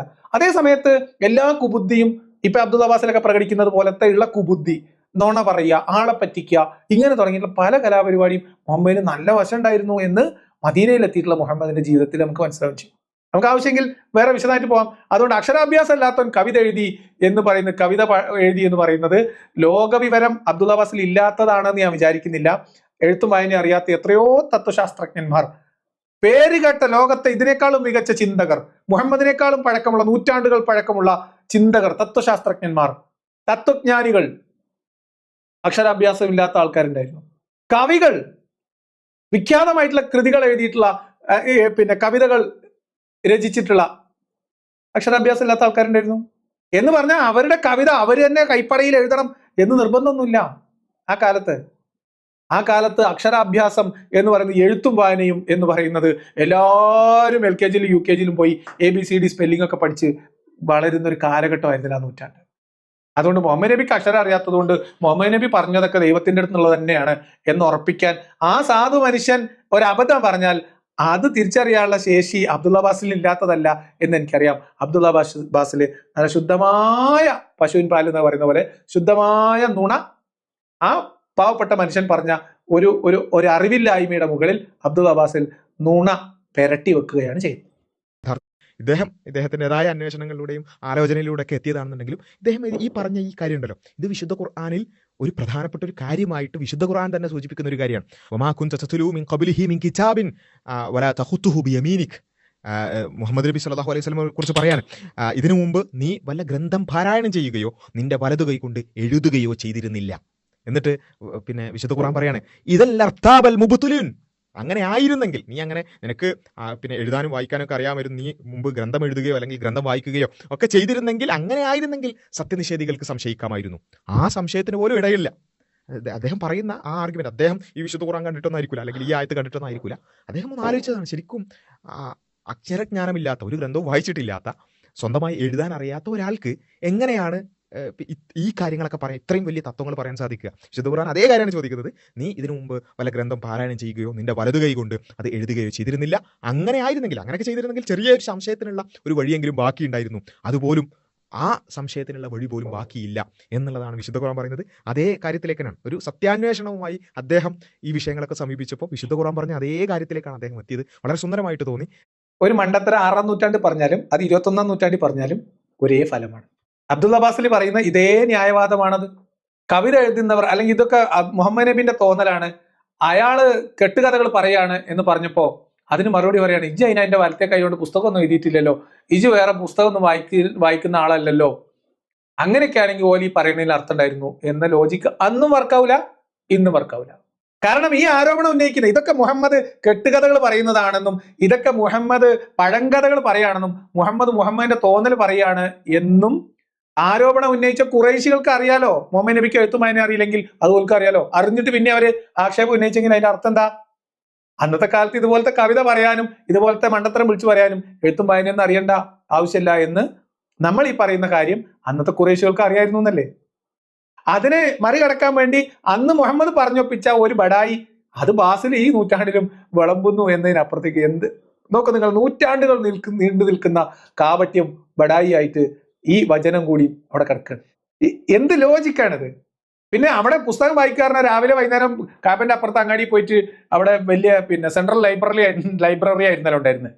പുസ്തകമൊക്കെ ഇങ്ങനെ എടുത്തിട്ട് വന്നിട്ട് വായിക്കാനേ എന്താ ചെങ്ങായിമാരെ. പത്തവും കിസറും ഒന്നും ഇല്ലാത്ത ഒരു അറബി മുക്കും മൂലിയും പൊട്ടും പൊടി ഉണ്ടായിരുന്ന 2, 3, 4 അക്ഷരങ്ങൾ അങ്ങോട്ടും ഇങ്ങോട്ടും വളച്ചും തേപ്പിച്ചോ എഴുതി വെച്ചിരുന്ന ഒരു അറബി അറിയാവുന്ന എഴുതാൻ അറിയാവുന്ന എത്ര പേരുണ്ടായിരുന്നു അവിടെ? പഠിച്ചിട്ടുണ്ടോ ചരിത്രം?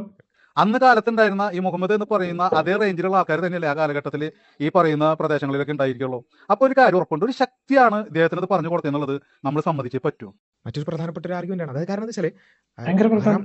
7-ാം നൂറ്റാണ്ടിൽ അവിടെ മുഹമ്മദ് നബി സല്ലല്ലാഹു അലൈഹി വസല്ലം മാത്രമല്ലല്ലോ, അദ്ദേഹത്തിന്റെ അതേ സമകാലീനരായിട്ട് ഒരുപാട് ആൾക്കാരുണ്ട്. എന്നിട്ട് എന്തുകൊണ്ട് മുഹമ്മദ് നബി സല്ലല്ലാഹു അലൈഹി വസല്ലം മാത്രം ഇന്നും സ്മരിക്കപ്പെടുന്ന കോടിക്കണക്കിന് ആളുകൾ പ്രവാചകനായിക്കൊണ്ട് സ്വന്തം ജീവനേക്കാളേറെ സ്നേഹിക്കുന്നവരായി നിലകൊണ്ടു? ഇത് ആളുകൾക്ക് ചിന്തിക്കാവുന്ന ഒരു കാര്യമാണ് അല്ലേ. ഒരു വ്യക്തിക്ക് മാത്രം എങ്ങനെ സാധിച്ചു, ബാക്കിയുള്ളവർക്കൊന്നും സാധിക്കാതെ എന്നുള്ളത് സ്വതന്ത്രമായി അന്വേഷിക്കുന്ന, സത്യാന്വേഷണം നടത്തുന്ന ആർക്കും ചിന്തിക്കാവുന്ന ഒരു കാര്യമാണ്. ചിന്തിക്കാവുന്ന കാര്യമാണ് മുഹമ്മദ് നബി എങ്ങനെയാണ് ഇന്നും ലോകത്ത് മനുഷ്യർക്കിടയിൽ ഇങ്ങനെ നിലനിൽക്കുന്നത് എന്ന് ചിന്തിക്കാവുന്നതും ചിന്തിക്കേണ്ടതുമായിട്ടുള്ള കാര്യമാണ്. എന്ത് മെക്കാനിസമാണ് അവിടെ വർക്ക് ചെയ്യുന്നത്, എന്താണ് ഇതിന്റെ സൈക്കോളജി, എന്താണ് ഇതിന്റെ സോഷ്യൽ ടൂള്, എന്താണ് ഇതിന്റെ പൊളിറ്റിക്കൽ ടൂള്, ഇത് വളരെ വിശദമായി പഠിക്കാൻ നല്ലൊരു വിഷയമാണ്. അത് പഠിച്ചു കഴിയുമ്പോൾ നമുക്ക് മനസ്സിലാകും ഇസ്ലാം ദീൻ എന്ന് പറയുന്നത് 6-ാം നൂറ്റാണ്ടിലെ കിങ് ജോങ് ഉന്നിന്റെ ഒരു സാമ്രാജ്യം ആയിട്ടാണ് രൂപപ്പെട്ടത്. എങ്ങനെയാണ് അന്ന് മുതൽ ഇന്ന് വരെയുള്ള ആളുകൾ മുഹമ്മദ് നബിയെ ഒരേപോലെ സ്നേഹിച്ചതും ഒരേപോലെ മുഹമ്മദ് നബിക്ക് വേണ്ടി കൊല്ലാനും ചാവാനും തയ്യാറായി നടക്കുന്നത് എന്ന് സ്വതന്ത്രമായി അന്വേഷിച്ചാൽ വളരെ കൃത്യമായിട്ട് ഇസ്ലാം എന്താണെന്ന് മനസ്സിലാവും. സത്യമായിട്ടുള്ള കാര്യമാണ്. അതിന് തയ്യാറുണ്ടോ ആരെങ്കിലും? ബാസിൽ തയ്യാറുണ്ടോ? വരും. അല്ല ബാസിൽ ഇപ്പൊ എടുത്തിട്ട് പ്രസംഗിക്കുന്ന ഈ വ്യക്തി, നിങ്ങൾക്ക് അത്ഭുതം മാറണം എന്ന് ആഗ്രഹമുണ്ടോ? നിങ്ങൾ ഇന്നെ സമീപിച്ചോളി. ആ അത്ഭുതം ഞാനില്ലേ ഒരു പൂച്ചക്കുട്ടീനെ എടുത്ത് കളയുന്ന പോലെ നിങ്ങൾ മനസ്സിൽ നിന്ന് ആ അത്ഭുതം എടുത്ത് ശരിയാക്കി തരാം. എന്താണ് അതിൽ പ്രവർത്തിക്കുന്നത് എന്ന് ചോദിച്ചാൽ ഒറ്റ സാധനമുള്ളൂ, ഭയം. എന്താണ്? മുഹമ്മദ് നബി ഇന്നും ആളുകളുടെ ഇടയിൽ ഇങ്ങനെ നിലനിൽക്കുന്നതിന്റെ കാരണം, എല്ലാവരും മുഹമ്മദ് നബിയെ ജീവന് തുല്യം സ്നേഹിക്കുന്നതിന്റെ കാരണം എന്താണ്? അതിൽ പ്രവർത്തിക്കുന്ന ഘടകം? ഭയം, പേടി, ഭീതി. സിമ്പിളാണ്. അതല്ലാത്തതൊന്നുമില്ല. ഒന്നും, ഭയമല്ലാത്ത ഒന്നും ഇസ്ലാം ഇന്ന് കാണുന്ന നിലയിൽ നിലനിൽക്കാനോ മുഹമ്മദ് ഇന്ന് കാണുന്ന രീതിയിൽ ആഘോഷിക്കപ്പെടാനോ മനുഷ്യരുടെ ഉള്ളിൽ കാലങ്ങളായിട്ട് ഊതിപ്പെരിപ്പിച്ചു കൊണ്ട് നടക്കുന്ന ഭയമല്ലാത്തതൊന്നുമില്ല.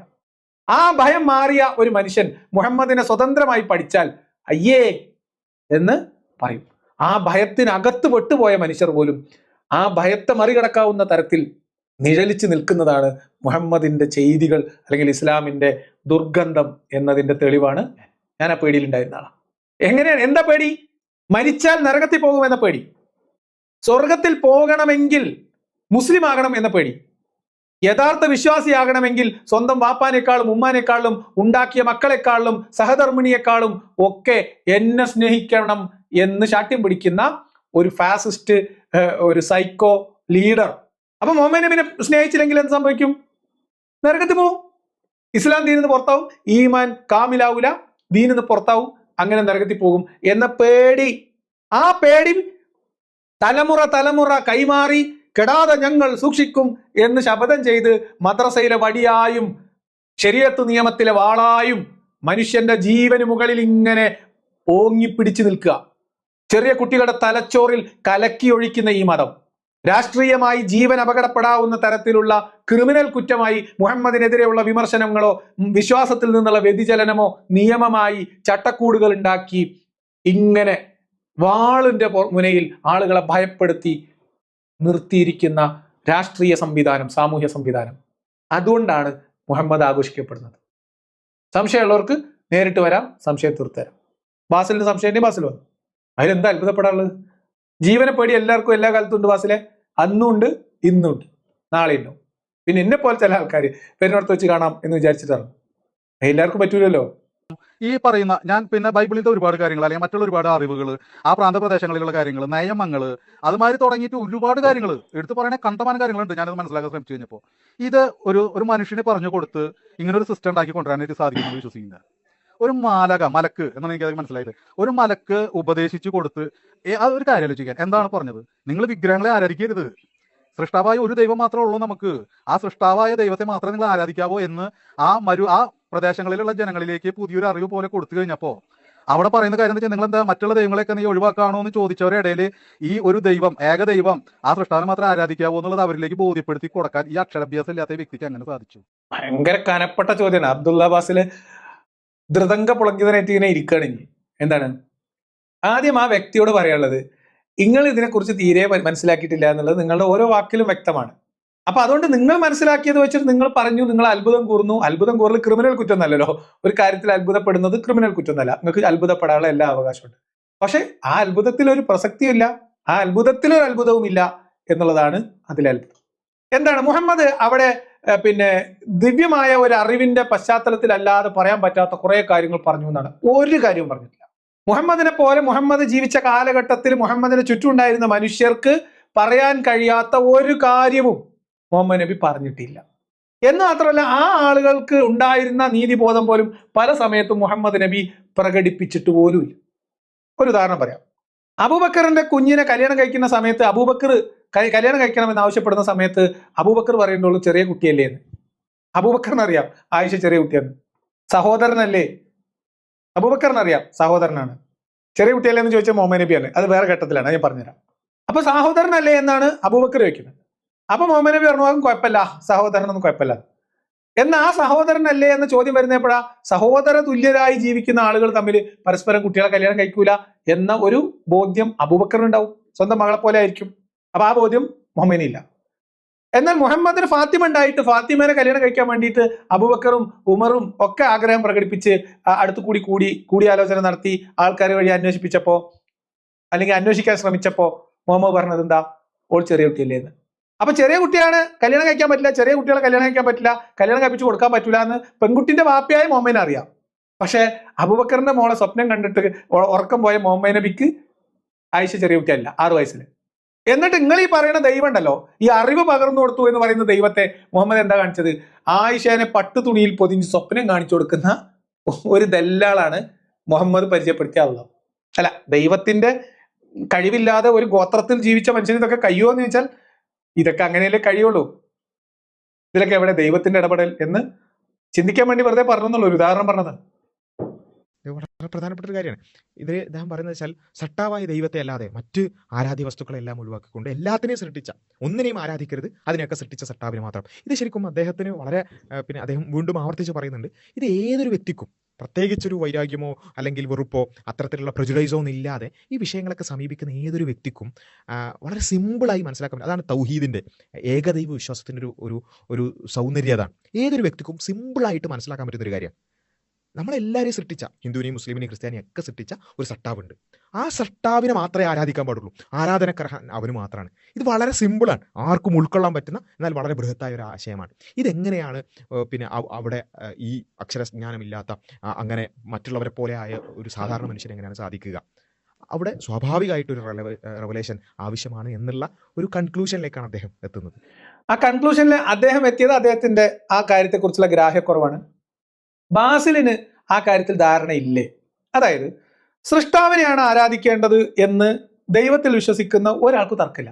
എല്ലാ ദൈവവിശ്വാസികളും ദൈവത്തെയാണ് ആരാധിക്കുന്നത്. എല്ലാ ദൈവവിശ്വാസികളും ദൈവത്തോടാണ് പ്രാർത്ഥിക്കുന്നത്. ദൈവത്തെ അവർ എങ്ങനെ കാണുന്നു? പല രീതിയിൽ കാണുന്നു, പലതരത്തിൽ കാണുന്നവരുണ്ട്. അവിടെ ലോകത്താരും പറയാത്ത, മക്കയിലുള്ള ഒരു മനുഷ്യനും പറയാത്ത തരത്തിലുള്ള ഒരു പുതിയ തൗഹീദ് മുഹമ്മദ് അവിടെ അവതരിപ്പിച്ചു എന്നതാണ് നിങ്ങളുടെ അത്ഭുതം കൂറലെങ്കിൽ അതും ബഡായിയാണ്. ഒന്നേ അബ്ദുള്ള ബാസിലിനെ കുറിച്ച് അറിയാത്തോണ്ടായിരിക്കും.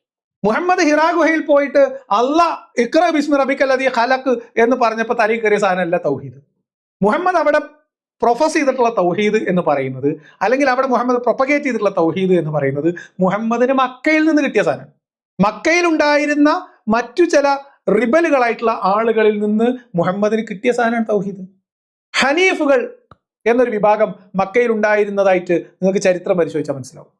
ജീവിതത്തിൽ പല ബാല്യകാലങ്ങളിൽ ഒറ്റപ്പെട്ടു പോയവർ, ജീവിതത്തിന്റെ ദുരിതം അനുഭവിച്ച് ജീവിച്ചു വന്നവർ, ഒറ്റപ്പെടല്, അതേപോലെ തന്നെ കൂട്ടം കുടുംബമൊന്നും ഇല്ലാതെ വളരുന്ന ചെറുപ്പക്കാർക്ക് ഈ റിബലായിട്ടുള്ള സ്വഭാവം ഉണ്ടാവാൻ സാധ്യത കൂടുതലാണ് എന്ന് ഞാൻ കേട്ടിട്ടുണ്ട്. ചിലപ്പോൾ തെറ്റായിരിക്കാം, ശരിയായിരിക്കാം, ഞാനതൊരു ആധികാരിക സംഭവമായിട്ട് പറയില്ല.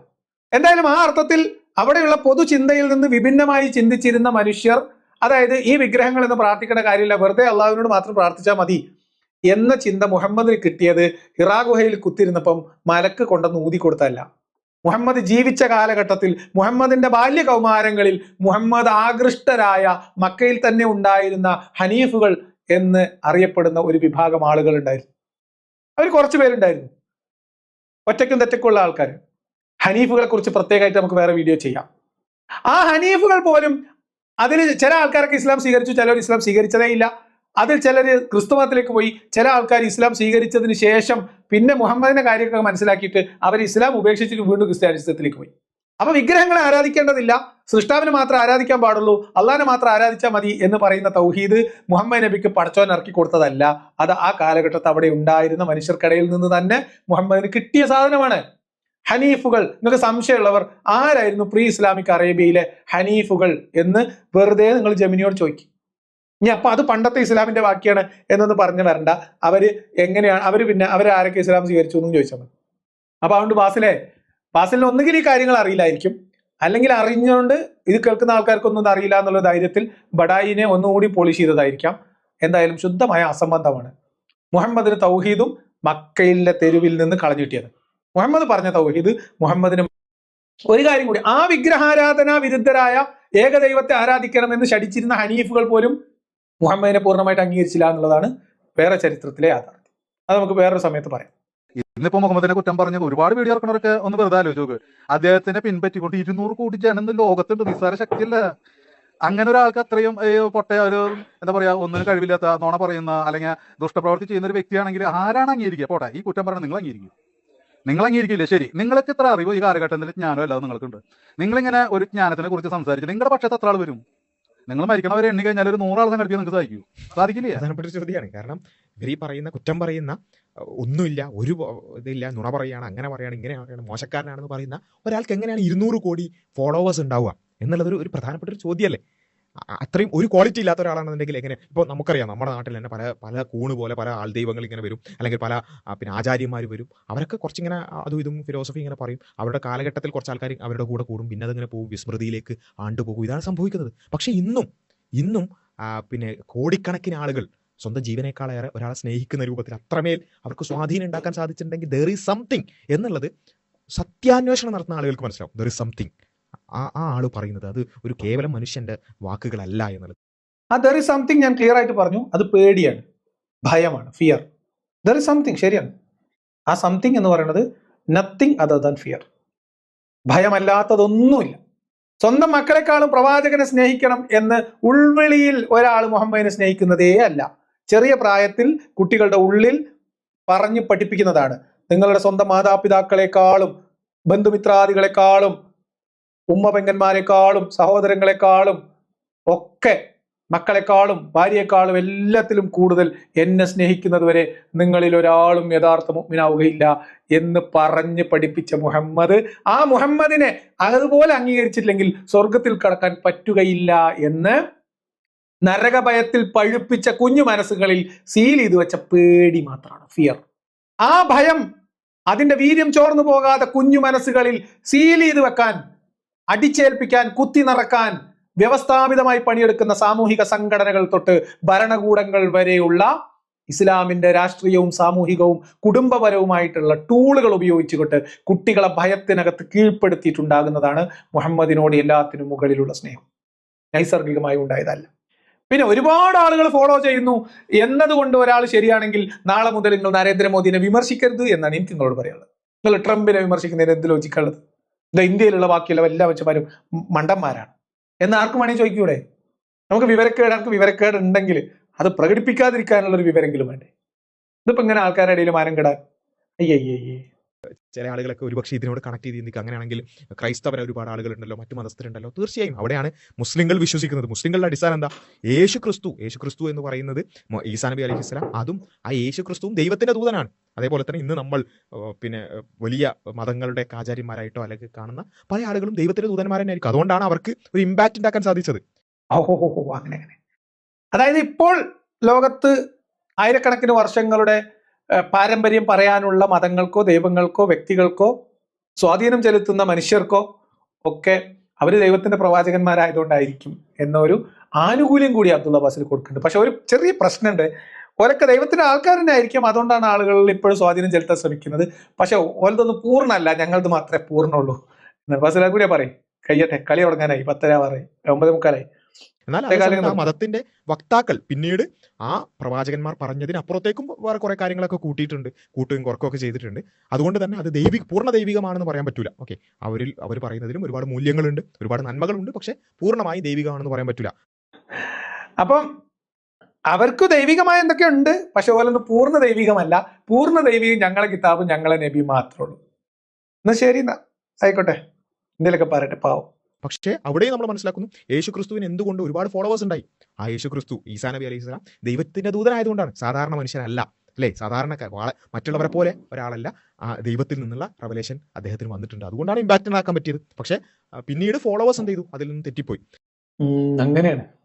എന്തായാലും സമ്മതിച്ചല്ലോ, ഞങ്ങളെ മതം മാത്രമല്ല ബാക്കിയുള്ള മതത്തിന്റെ ആൾക്കാരൊക്കെ ദൈവത്തിന്റെ ആൾക്കാർ തന്നെയാണ് എന്ന് സമ്മതിച്ചു. എന്ന് പറഞ്ഞാൽ ശ്രീരാമനും ശ്രീബുദ്ധനും അതേപോലെ തന്നെ മഹാവിഷ്ണു, ശിവനും, പാർവതിയും, ഹനുമാനും ഒക്കെ ദൈവത്തിന്റെ അവതാരങ്ങൾ തന്നെയാണ്. ഭയങ്കര ഇമ്പാക്റ്റ് ഉണ്ട് ഇപ്പോഴും, അല്ലെ? ഹനുമാനെ ഒരു മൂർത്തിയായിട്ട് ആരാധിക്കുന്ന എത്രയോ മനുഷ്യന്മാരുണ്ട്, ലക്ഷക്കണക്കിന് മനുഷ്യന്മാരുണ്ട്. ഹനുമാനും ദൈവത്തിന്റെ പ്രവാചകനായിരിക്കും, അല്ലെ ബാസിലുട്ടിയെ? എന്തൊക്കെ ബാസിലേച്ചി പറയണം. അല്ലാതെ മനുഷ്യന്റെ ചിന്തകൾ അത് കാലഘട്ടത്തിൽ പരിമിതമായിരിക്കും, അത് യൂണിവേഴ്സൽ ആവില്ല. അദ്ദേഹം പറഞ്ഞല്ലോ, മക്കയിലോ മദീനയിലോ വളരെ ചുരുങ്ങിയ സ്ഥലത്ത് നിൽക്കുന്ന ഒരാൾക്ക് എങ്ങനെയാണ് ഇത്രയും ലോകത്തിന്റെ എല്ലാ ഭാഗത്തുമുള്ള ആളുകൾക്ക് അക്സെപ്റ്റബിളായ യൂണിവേഴ്സലായ ഒരു ആശയം ഉണ്ടാക്കാൻ അല്ലെങ്കിൽ അത് സ്വയം നിർമ്മിക്കാൻ എങ്ങനെയാ പോസിബിൾ ആവുക? ഇത് വളരെ സ്ട്രെയിറ്റ് ആയിട്ട് ആലോചിച്ചാൽ ആർക്കും മനസ്സിലാവുന്ന കാര്യമാണ്. അതന്നെയാണ് അദ്ദേഹം പറയുന്നത്. ഒരു മിനിറ്റ് ഒന്ന് ഇങ്ങോട്ട് നോക്കുവോ? എല്ലാ കാലത്തേക്കും എല്ലാ മനുഷ്യർക്കും അക്സെപ്റ്റബിൾ ആയ യൂണിവേഴ്സൽ ആയിട്ടുള്ള ഒരു ഐഡിയോളജിയാണോ ഇസ്ലാം? എല്ലാ കാലത്തേക്കും എല്ലാ മനുഷ്യർക്കും ഏറ്റവും ഉത്തമമായ ജീവിത പദ്ധതി, ദൈവികമായ ഒരു കനിവിൽ മുഹമ്മദ് നബി സൃഷ്ടിച്ചെടുത്ത ഒരു ആശയമാണോ ഇസ്ലാം?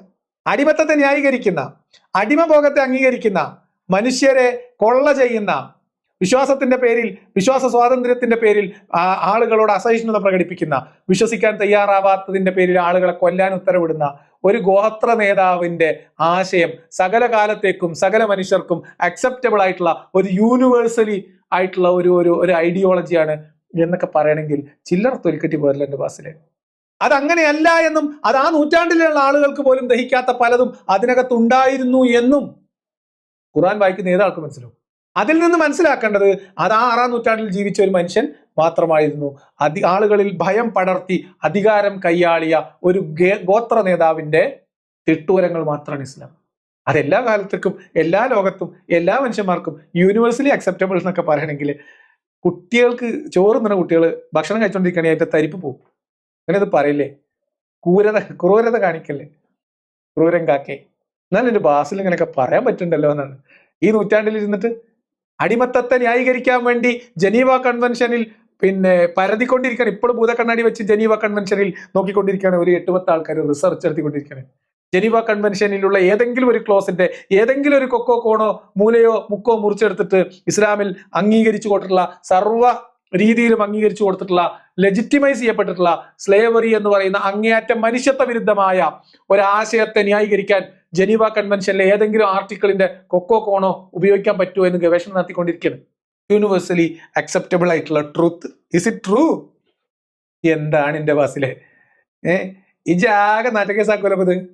അപ്പോ അദ്ദേഹം പറഞ്ഞ ആ കാര്യം എന്ന് പറയുന്നത് ആലോചിക്കാം. ഈ വിഗ്രഹാരാധനകൾ മാറ്റിയിട്ട് ഒരു സൃഷ്ടാവായ ദൈവത്തിനെ ആരാധിക്കണം, അത് നല്ലൊരു കാര്യമല്ലേ? ഒരു ദൈവത്തിലേക്ക് ആരാധന ക്രമം കൊണ്ടുവരിക എന്നുള്ളത് തന്നെ ഈ അനേക ഈ ബലികളും നരബലികളും എന്താ പറയാ അന്ന് കാലത്ത് നടക്കുന്ന ആ ദൂഷിച്ച എത്രയോ ആരാധനക്രമങ്ങൾ മാറ്റിക്കൊണ്ടാണ് ഏകത്തെ ദൈവത്തിലേക്ക് ഒരു ആരാധനക്രമം ആൾ കൊണ്ടുവരുന്നത്. അത് തന്നെയല്ല, അതിന് നിയമങ്ങൾ വെച്ചു, അതിന് വ്യവസ്ഥ വെച്ചു, അതിൻ്റെതായിട്ടുള്ള ചിട്ടവട്ടങ്ങൾ ഉണ്ടാക്കി. ഇതൊക്കെ ഒരു വിദ്യാഭ്യാസം ഇല്ലാത്ത ആൾക്ക് എങ്ങനെ സാധിക്കണേ? എന്തായാലും ഒരു അത്ഭുതകരമായിട്ടുള്ള ഒരു ശക്തി അദ്ദേഹത്തിന്റെ പിന്നിൽ പ്രവർത്തിച്ചു എന്ന് ഇതിൽ നിന്ന് തന്നെ നമുക്ക് മനസ്സിലാക്കിക്കൂടെ? കുറ്റം പറയുന്നുണ്ട്. ഇപ്പൊ ഈ എക്സ് മുസ്ലിം ആയാലും മറ്റുള്ള ഇതിന്റെ കുറ്റം പറയുന്ന ഒരുപാട് ആൾക്കാർ ഞാൻ കാണുന്നുണ്ട്. പക്ഷെ ഇതിലൊരു നന്മയില്ല എന്ന് പറയാനായിട്ട് നമുക്ക് സാധിക്കുമോ? ഏതൊരു കാര്യത്തിലും ഒരു നന്മ ഉണ്ടാവില്ലേ? ഞാനൊരു മറ്റൊരു വിശ്വാസധാരയിൽ നിന്ന് വന്നിട്ട് ഈ ഒരു കാര്യങ്ങളെ കുറിച്ച് മനസ്സിലാക്കാൻ ശ്രമിച്ച് ഞാൻ മനസ്സിലാക്കിയോടത്തോളം അങ്ങനത്തെ ഒരു വ്യക്തിക്ക് ഇത്രയും അനുയായികൾ 200 കോടി ജനങ്ങൾ ഈ ഭൂമിയിലേക്ക് വിശ്വാസധാരയിലേക്ക് കൊണ്ടുവരാൻ പറ്റുക അതൊരു ചെറിയ കാര്യമല്ല. അദ്ദേഹത്തിന്റെ പിന്നിൽ അത്ഭുതങ്ങൾ സംഭവിച്ചിട്ടുണ്ട്. അദ്ദേഹത്തിന് ഇപ്പൊ മലക്ക് എന്ന് പറയുന്ന ഒരു വ്യക്തി അത് പറഞ്ഞു കൊടുക്കാതെ ഒരു വ്യക്തിക്ക് ഇത്ര അധികം കാര്യങ്ങളൊക്കെ പറഞ്ഞ ഒരു ഖുർആൻ എഴുതി ഹദീസുകൾ അല്ലെങ്കിൽ മറ്റുള്ള കാര്യങ്ങൾ ഒരു വിശ്വാസ സംഹിത ഉണ്ടാക്കി കൊണ്ടുവരാന്ന് പറഞ്ഞാൽ ചിന്തിക്കാൻ പറ്റുമോ? അത് നടക്കുന്ന കാര്യമാണോ ഭൂമിയിൽ? ഞാൻ ആ വ്യക്തിനെ കുറ്റം പറയുന്നില്ല. അദ്ദേഹം എന്തുകൊണ്ടാണ് ഇത് പറയുന്നത്, എന്തുകൊണ്ടാണ് ഇതൊക്കെ പറയാൻ ശ്രമിക്കുന്നത് എന്നുള്ളതിന്റെ തെളിവ് ഞാൻ നിങ്ങൾക്ക് വേറെ തരാം. പക്ഷെ ഞാൻ പറയുന്നത് ഇദ്ദേഹം പറയുന്നത് മുഴുവൻ അബദ്ധമാണ്. ഒരു വ്യക്തി പറയുന്ന ഒരു അബദ്ധത്തെ എടുത്തുകൊണ്ടുവന്ന് അത് ഒരു ആധികാരികമായ രേഖയായി അവതരിപ്പിച്ച് ഇസ്ലാമിന്റെ അജയ്യത സ്ഥാപിക്കാൻ ശ്രമിക്കുന്ന ബാസിലിനൊക്കെ ഉള്ളിക്ക് മുള്ളാൻ പോയിക്കൂടെ എന്നാണ് എനിക്ക് ചോദിക്കുന്നത്. ഒന്ന് ആലോചിച്ചോക്കൂ, ഒരു ഗതികേടിന്റെ ആഴം എത്രയാണ് എന്നാലോചിച്ചോക്കൂ. Manoj R, thank you for super sticker, super thanks, super sticker എന്ന് തുടങ്ങിയിട്ടുള്ള പല കലാപരിപാടികളും നിങ്ങൾക്ക് ഈ ചാറ്റ് ബോക്സിൽ കാണാം. അതൊക്കെ ഉപയോഗപ്പെടുത്തി നിങ്ങൾക്ക് ഈ ഉദ്യമത്തെ സഹായിക്കാതെ കണ്ടപ്പോൾ ഓർമ്മ വന്നപ്പോൾ സാന്ദർഭികമായിട്ട് പറഞ്ഞു എന്ന് മാത്രമേ ഉള്ളൂ. അർജന്റീനയുടെ കളി ഏതാനും മിനിറ്റുകൾ കൊണ്ട് തുടങ്ങും, അതോ ഇനി തുടങ്ങിയോ എനിക്കറിയില്ല. കളി കണ്ടുകൊണ്ടിരിക്കുന്ന ആൾക്കാർ അതും അറിയില്ല. ഇതൊക്കെ മണ്ടത്തരം. ഒരാൾ ഒരു അബദ്ധം പറഞ്ഞാൽ ആ അബദ്ധത്തെ ഏറ്റി പിടിച്ചുകൊണ്ട് തലച്ചുമടായി എടുത്തുകൊണ്ട് വന്നിട്ട് സോഷ്യൽ മീഡിയയിൽ കൊട്ടിയിട്ട് അത് ചെക്കിച്ചകഞ്ഞ് ഇത് കണ്ടോ ഇസ്ലാം അവന്റെ ബാസിലാന്റെ ഒക്കെ ഒരു അവസ്ഥ ആലോചിച്ച് ഗതികേടിന്റെ ആഴം എന്നൊക്കെ പറഞ്ഞാൽ വെറുതെ പറഞ്ഞാൽ മതിയോ? ഈ പറഞ്ഞ മുഴുവൻ അബദ്ധമല്ലേ? ഇതൊക്കെ നമ്മൾ പറഞ്ഞു തന്നെ ആവർത്തിച്ച് പറയണം. അത് പിന്നെ ആ ബാസിൽ കേട്ട് അത് ഭയങ്കര ഒരു പോയിന്റാണ് എന്ന് പിന്നെയും പറഞ്ഞുകൊണ്ടിരിക്കും. ഇനി ബാസിൽ എന്തെങ്കിലും പറയണമെങ്കിൽ അതിന് മറുപടി പറയാം. ആ സാധുവിന് വെറുതെ നമ്മൾ മറുപടി പറയാൻ പോകണ്ട. വളരെ വിശദമായിട്ടാണ് അദ്ദേഹം പറയുന്നത് എങ്ങനെയാണ് ഖുർആൻ ഇങ്ങനെ ഈ ഖുർആൻ വായിക്കുന്ന ഒരാളെ സംബന്ധിച്ചിടത്തോളം ഇവർ പറയുന്ന ഈ ആരോപണങ്ങൾ കേട്ടുപോകുക എന്നുള്ളതിനപ്പുറത്ത് ഖുർആൻ വായിക്കുന്ന ഒരാളെ സംബന്ധിച്ചിടത്തോളം ഇത് വളരെ കൃത്യമായിട്ട് മനസ്സിലാക്കാവുന്ന ഒരു കാര്യമാണ്. മാത്രമല്ല ഇത് ആളുകൾക്ക് ചെക്ക് ചെയ്യാനും ഒരുപാട് തരത്തിലുള്ള അവസരങ്ങൾ അല്ലെങ്കിൽ ഒരുപാട് നമുക്ക് അതിന് ഓപ്ഷൻസ് അതിനുണ്ട് അല്ലേ? ഇപ്പോൾ വിശുദ്ധ ഖുർആനിൻ്റെ രൂപത്തെക്കുറിച്ച് അത് നിങ്ങൾക്ക് ജസ്റ്റ് നോക്കിയാൽ മതി. ഇസ്ലാമിന്റെ പ്രമാണങ്ങൾ എന്ന വിശുദ്ധ ഖുർആനും ഹദീസുകളുമാണ്. വിശുദ്ധ ഖുർആൻ എന്ന് പറഞ്ഞാൽ ദൈവത്തിൽ നിന്ന് നേരിട്ട് ഇറങ്ങിയിട്ടുള്ള വചനങ്ങൾ എന്നുള്ളതാണ് വിശ്വാസികൾ പറയുന്നത്. ഹദീസ് എന്ന് പറഞ്ഞാൽ പ്രവാചകന്റെ വചനങ്ങൾ എന്നുള്ളതാണ്, പ്രവാചകന്റെ സംസാരങ്ങൾ, പ്രവർത്തികൾ എന്നുള്ളതൊക്കെയാണ്. ഇതിനെ രണ്ടിനെയും ലിംഗ്വിസ്റ്റിക്കലി കമ്പയർ ചെയ്യാൻ പറ്റും. നിങ്ങൾ നോക്കിയാൽ മതി. മണ്ടത്തരം ഓഫ് ദ ഇയർ എന്ന അവാർഡ് കൊടുക്കുകയാണെങ്കിൽ അബ്ദുൽ അബ്ബാസിന് ഈ പറയുന്ന മണ്ടത്തരത്തിന് കൊടുക്കണം. അല്ലെങ്കിൽ നുണ ഓഫ് ദ ഇയർ അബ്ദുൽ അബ്ബാസിന് കൊടുക്കാം. ഇത് നുണയല്ല, ഇത് മണ്ടത്തരം, വിഡ്ഢിത്തം എന്ന് പറയാം. ലിംഗ്വിസ്റ്റിക്കലി ഖുർആനെയും ഹദീസിനെയും കമ്പയർ ചെയ്തിട്ട് ഇത് മുഹമ്മദ് പറഞ്ഞതല്ല ഖുർആൻ എന്ന് സ്ഥാപിക്കാനുള്ള ബാസിലിന്റെ ഗംഭീരമായിട്ടുള്ള ശ്രമമാണ്. നിങ്ങളെല്ലാവരും ശ്രദ്ധിച്ചിരിക്കണം, പിടിച്ചിരുന്നാലേ കിട്ടുള്ളൂ. അത് തുടങ്ങാം അല്ലേ? അതുകൂടി കഴിയുമ്പോഴത്തേക്ക് അർജന്റീന കളിക്കളത്തിലേക്ക് എത്താൻ നമുക്ക് നിർത്താം. അതായത് ഇവർ പറയുന്നത് എന്താ, ഈ പറഞ്ഞ വിമർശകരായ ആൾക്കാർ പറയുന്നത് ഖുർആൻ മുഹമ്മദ് നബി തന്നെ എഴുതിയതാണെന്നാണ്. ഓക്കെ, അപ്പോൾ ഒരാള്, അതായത് ഞാൻ തന്നെ 2 ഗ്രന്ഥം എഴുതുകയാണെന്ന് വിചാരിക്കുക. ഓക്കെ, ഞാനാണ് മുഹമ്മദ് നബി എന്ന് വിചാരിക്കുക. ഞാൻ ഖുർആൻ എഴുതുന്നു, ഹദീസും എഴുതുന്നു, അല്ലെങ്കിൽ ഹദീസിന്റെ വാചകങ്ങളാണ് ഖുർആനും എന്ത് ചെയ്യുന്നു ഞാൻ പറയുന്നു. അങ്ങനെയാണെങ്കിൽ ഈ രണ്ടും എൻ്റെ സൃഷ്ടിയാണെന്നുണ്ടെങ്കിൽ അതിന് രണ്ടിനും അതിൻ്റെ ലിംഗ്വിസ്റ്റിക് ഒരു സിമിലാരിറ്റി ഉണ്ടാവും. എൻ്റെതായ ഒരു ശൈലി അതിലുണ്ടാവും. എനിക്ക് പൂർണ്ണമായി മാസ്ക് ചെയ്തുകൊണ്ട് ആ ശൈലി മാസ്ക് ചെയ്തുകൊണ്ട് എഴുതാൻ പറ്റില്ല, ഹ്യൂമൻലി പോസിബിൾ അല്ല. എന്നാൽ വിശുദ്ധ ഖുർആനെയും ഹദീസിനെയും നമ്മൾ പരിശോധിച്ച് നോക്കിയാൽ വിശുദ്ധ ഖുർആനിന്റെ ലിംഗ്വിസ്റ്റിക്സ് ശൈലി എന്ന് പറയുന്നത് കംപ്ലീറ്റ്ലി ഡിഫറെന്റ് ആണ്. എന്താ ഒരു തെളിവ്? അതായത് ഖുർആന് മുഹമ്മദ് നബി എഴുതിയതാണ് എന്ന് വിമർശകർ പറയുന്നു, ഹദീസ് മുഹമ്മദ് നബിന്റെ വാക്കുകളാണ് എന്ന് പറയും. അപ്പൊ ലിംഗ്വിസ്റ്റിക്കലി പരിശോധിച്ചാൽ നമുക്ക് ഇതിനകത്ത് ഒരുപാട് സിമിലാരിറ്റീസ് കാണാൻ പറ്റും എന്നാണ്. മണ്ടത്തരങ്ങളുടെ സിമിലാരിറ്റീസ് നിങ്ങൾക്ക് രണ്ടിലും കാണാൻ പറ്റും. മനുഷ്യത്വരഹിതമായ നിലപാടുകൾ, ക്രൂരത, ഇത് നിങ്ങൾക്ക് സിമിലാരിറ്റി കാണാൻ പറ്റും. വാചകഘടനയിൽ, വാക്യഘടനയിൽ പലതരത്തിൽ വ്യത്യസ്തതകൾ നിങ്ങൾക്ക് കാണാൻ പറ്റും. അതിന്റെ അർത്ഥം ഇത് മുഹമ്മദ് നബി രണ്ടും മുഹമ്മദ് നബി എഴുതിയതല്ല എന്നാണോ ആണെന്നാണോ? എന്താ ഇവിടെ ബാസിൽ പറയാൻ ശ്രമിച്ചത്? നിങ്ങൾ പറയും ഖുർആൻ മുഹമ്മദ് തച്ചിനിരുന്ന് എഴുതിയതാണെന്ന് ഒരു വിമർശനം പറയുന്നില്ല.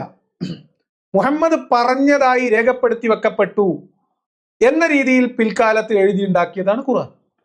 ഇനി മുഹമ്മദ് പറഞ്ഞ വാക്കുകളാണ് ഖുർആൻ, അത് റെവലേഷൻ ആണ് എന്ന് മുഹമ്മദ് വെറുതെ പറഞ്ഞു, അല്ലെങ്കിൽ തെറ്റിദ്ധരിച്ചു, അല്ലെങ്കിൽ മുഹമ്മദ് നുണ പറഞ്ഞു, മുഹമ്മദിന്റെ വാക്കുകളായിട്ട് മുഹമ്മദ് പറഞ്ഞത് അപ്പാടെ എഴുതി വെച്ചു ഖുർആൻ.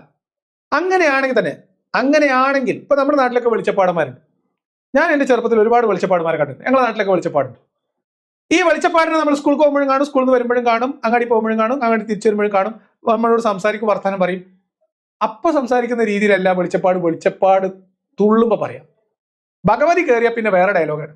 അപ്പൊ മുഹമ്മദ് സാധാരണ ആളുകളോട് സംസാരിക്കുന്ന അതേ ഭാഷയിലും ശൈലിയിലും തന്നെ ഖുർആനും അവതരിപ്പിച്ചിട്ടുണ്ടാവണം എന്ന് ബാസിൽ പറയുന്നത് മുഹമ്മദിന്റെ കള്ളത്തരത്തിന്റെ അത്രയും വലിയ കള്ളത്തരം ബാസിലിന് മനസ്സിലാവാത്തോണ്ടാണ്.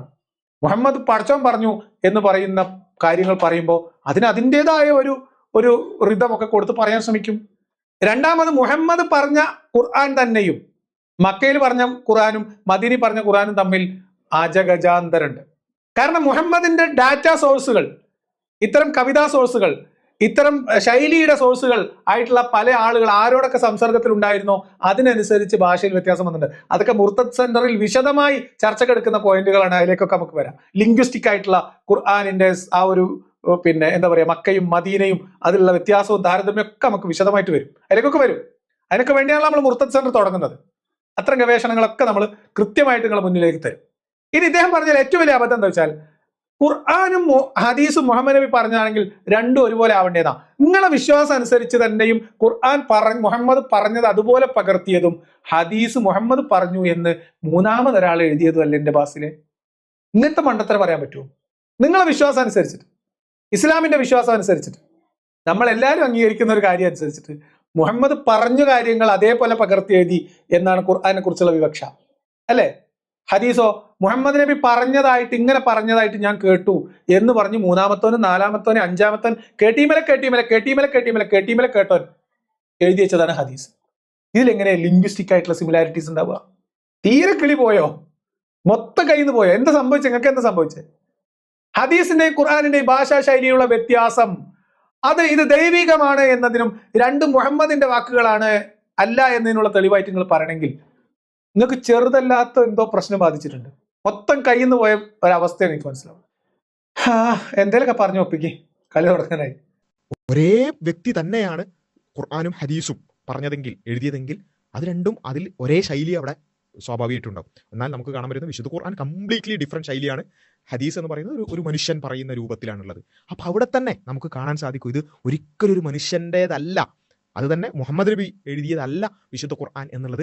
അങ്ങനെയുള്ള കമ്പാരിസൺസിലൂടെയൊക്കെ നമുക്ക് മനസ്സിലാകുന്ന കാര്യങ്ങളാണ്. ഇതൊക്കെ ആളുകൾ എന്തെങ്കിലും ചിന്തിക്കും ഖുർആൻ ഹദീസ് എന്നൊക്കെ ഒരു നിലക്കും ഇസ്ലാമിനെ കുറിച്ചൊന്നും കേൾക്കാൻ സാധ്യതയില്ലാത്ത ആൾക്കാർ ഈ എക്സ് മുസ്ലിങ്ങളെ ഇങ്ങനെയുള്ള കുറേ വീഡിയോകളൊക്കെ കാണുമ്പോൾ അവർ സ്വയം ആലോചിക്കും, ഇങ്ങനെയുള്ള കൺക്ലൂഷൻസിലേക്ക് അവരെത്തും എന്നുള്ളത് വളരെ സന്തോഷകരമായ കാര്യം. അവർ പറയുന്ന അബദ്ധങ്ങളുടെ മുകളിൽ നുണയും മണ്ടത്തരവും തേച്ച് പിടിപ്പിക്കുന്ന അലങ്കോലപ്പണി മാത്രമാണ് ഇപ്പൊ അബ്ദുൽ അബ്ബാസിൽ ചെയ്യുന്നത്. അബ്ദുൽ അബ്ബാസിൽ ഈ ചെയ്യുന്ന പണി, ഈ ഹദീസിലും ഖുർആനിലും ഈ തോരണം തൂക്കുന്ന പരിപാടി ഇസ്ലാമിന് ഒരു മാരണമായി മാറുന്ന കാര്യത്തിൽ എനിക്ക് യാതൊരു സംശയമില്ല. ഞാൻ അതിൽ ആഹ്ലാദ ചിത്തനാണ്. ഇതാണ് അതിനകത്ത് പറയാനുള്ളത്. ഓക്കെ, ഇനി ഹദീസും ഖുർആനും ആശയപരമായിട്ട് ഒന്നല്ലേ, ശൈലീപരമായി വ്യത്യാസമാണെന്ന് പറഞ്ഞാൽ ഹദീസ് വേറെ ആരോ എഴുതി കൂട്ടിയതാണ്. ഖുർആൻ മുഹമ്മദ് പറഞ്ഞെടുത്തത് അതേപോലെ പകർത്തി എഴുതിയതാണ് നിങ്ങളെ വിശ്വാസം കേട്ടോ. വിശ്വാസമാണ് വിശ്വാസം. ഖുർആനിന് സനദില്ല. അത് നമ്മൾ വെള്ളിയാഴ്ച അത് ഞാൻ പറയാൻ വിട്ടുപോയതാ. ഖുർആനിന്റെ ആധികാരികത, ഖുർആനിന് സനദില്ല എന്ന് ലിയാഖത്ത് മണ്ടത്തരം പറഞ്ഞു എന്ന് പറഞ്ഞിട്ട് വീണ്ടും നമ്മളെ ഷമീർ തലവെക്കുന്നുണ്ട്. മുർത്തദ് സെന്റർ തുടങ്ങുമ്പോൾ നമ്മൾ ചെറുതിൽ പിടിച്ച് തന്നെ തുടങ്ങാം എന്ന് ഞാനും വിചാരിച്ചു. അതുകൊണ്ട് ഈ വരുന്ന വെള്ളിയാഴ്ച വൈകിട്ട് 7:30 ഖുർആനിന്റെ സനദ് വിശദീകരിക്കാൻ വേണ്ടി നമ്മുടെ ഷമീർ വരും. ഷമീറും ഞാനും തമ്മിൽ ഖുർആന്റെ സനദിനെ കുറിച്ചുള്ള ഒരു തീപ്പാറുന്ന ചർച്ച ഉണ്ടാവാനുള്ള സാധ്യതയുണ്ട്. അതുകൊണ്ട് എല്ലാവരും വെള്ളിയാഴ്ച വൈകിട്ട് 7:30 ലൈവിൽ വരണം എന്ന് അഭ്യർത്ഥിക്കണം. സാന്ദർഭികമായിട്ട് പറഞ്ഞാണ്. ഖുർആന്റെ സനദിലേക്ക് നമുക്ക് പോകാം. അപ്പൊ ഭാഷാ ശൈലികളുടെ വ്യത്യാസം ഹദീസിലും ഖുർആനിലും ഉണ്ട് എന്നത് ദൈവികമാണ് ഖുർആൻ എന്നതിന്റെ തെളിവാണ് എന്നൊക്കെ ബാസിൽ പറയണമെങ്കിൽ ഒന്നുകിൽ അത്രയും വലിയ വിവരക്കേട് വേണം, അല്ലെങ്കിൽ നന്നായിട്ട് അറിഞ്ഞുകൊണ്ട് നുണ പറയാണ് എന്ന് നമ്മൾ പറയേണ്ടി വരും. ഉറപ്പാണ്. വെറുതെ കുറ്റം പറയുന്നത് മാത്രമേ ഈ എക്സ് മുസ്ലിം ആയാലും ഇതിനെക്കുറിച്ച് ആൾക്കാർ പറയുന്നില്ല. എനിക്ക് തോന്നുന്ന ഒരു കാര്യം കാഴ്ചപ്പാടൊക്കെ അത്ര തന്നെയായിട്ടുള്ളൂ. ഞാനിപ്പോൾ കുറേശ്ശെ മനസ്സിലാക്കുന്ന രീതിയിൽ വെച്ച് നോക്കുകയാണെങ്കിൽ അതൊരു പ്രവാചകത്വം തന്നെയാണെന്നുള്ളതാണ്. അല്ലെങ്കിൽ ഇത്രയും ആ 6-ാം നൂറ്റാണ്ടാന്ന് ആലോചിക്കണം. ആ 6-ാം നൂറ്റാണ്ടിലുള്ള കാര്യങ്ങൾ ഇതുപോലെയൊക്കെ കൊണ്ടുവന്നിട്ട് ചെയ്യണമെങ്കിൽ അതിന്റെ പിന്നിൽ ദൈവത്തിന്റെ ശക്തി നടന്നുണ്ട്, ഒരു സംശയമില്ല കാര്യത്തിൽ. അപ്പോൾ ഞാനൊരു പുറത്തുനിന്നുള്ള ഒരാളും എനിക്ക് അത്രയ്ക്കും മനസ്സിലാക്കാൻ പറ്റുന്നുണ്ടെങ്കിൽ ഇത്രയും കാലം നിങ്ങൾ മുസ്ലിമായിട്ട് അതിനെക്കുറിച്ച് പഠനങ്ങൾ കൊണ്ടു നടന്നു കഴിഞ്ഞിട്ട് നിങ്ങൾ അതിന്റെ കുറ്റങ്ങൾ മാത്രം കണ്ടെത്തിയിട്ടുള്ള അതിന്റെ നന്മ കണ്ടെത്തിയിട്ടില്ല എന്നല്ല ഇവിടെ തെളിയുന്നത്. അതാണ് അതിന്റെ സത്യം. അപ്പോൾ അതിലിത്രേ ഉള്ളൂ. ഇദ്ദേഹം പുറത്തുനിന്നുള്ള ആൾ എന്ന് വെച്ചാൽ പുറത്തുനിന്ന് മീൻസ് ഈ ഇസ്ലാമിക വിശ്വാസത്തിൽ ഇല്ലാത്ത ആളാണെങ്കിൽ പോലും ഇതിൽ ആകെ ഒറ്റ വ്യത്യാസമുള്ളൂ. ഇദ്ദേഹം സത്യാന്വേഷണമാണ് നടത്തിയത്, മറ്റുള്ളവർ കുറ്റാന്വേഷണമാണ് നടത്തിയത്. അത്രയുള്ള സംഭവം.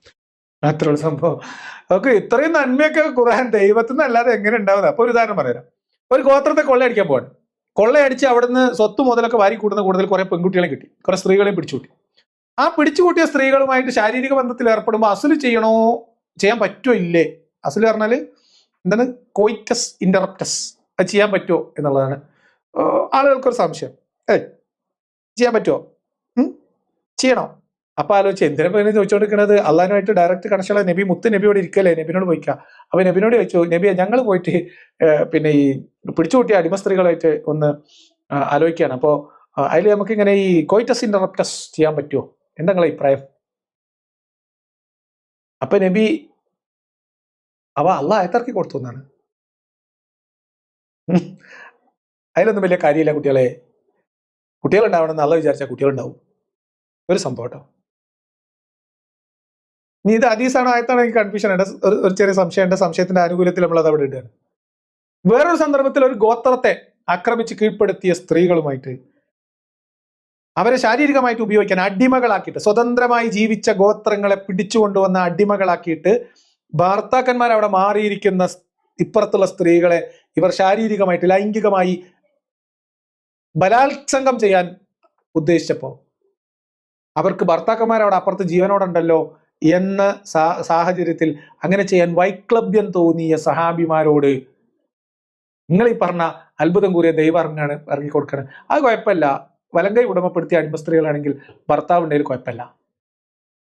ഇത് ദൈവത്തിന്റെ ഇടപെടലില്ലാതെ പറ്റുമെന്നാണ്. 6ാം നൂറ്റാണ്ടിലുള്ള ഒരു ഗോത്ര നേതാവിന് സ്വന്തം നിലക്ക് ഇങ്ങനെയൊക്കെ തീരുമാനം എടുക്കാൻ പറ്റുമോ? ഇങ്ങനത്തെ നിയമങ്ങളൊക്കെ പറയാൻ പറ്റുമോ? നിങ്ങൾ അത്ഭുതം കൂറുകയാണെങ്കിൽ നിങ്ങൾ ആ അത്ഭുതത്തിന്റെ താഴേക്ക് ഒരു ഇച്ചിരി പൊട്ടാഷ്യം പെർമാംഗനേറ്റ് അല്ലെങ്കിൽ 80-85 എന്തൊരു വളല്ലേ അത് ഇട്ട് തരാനേ പറ്റുള്ളൂ.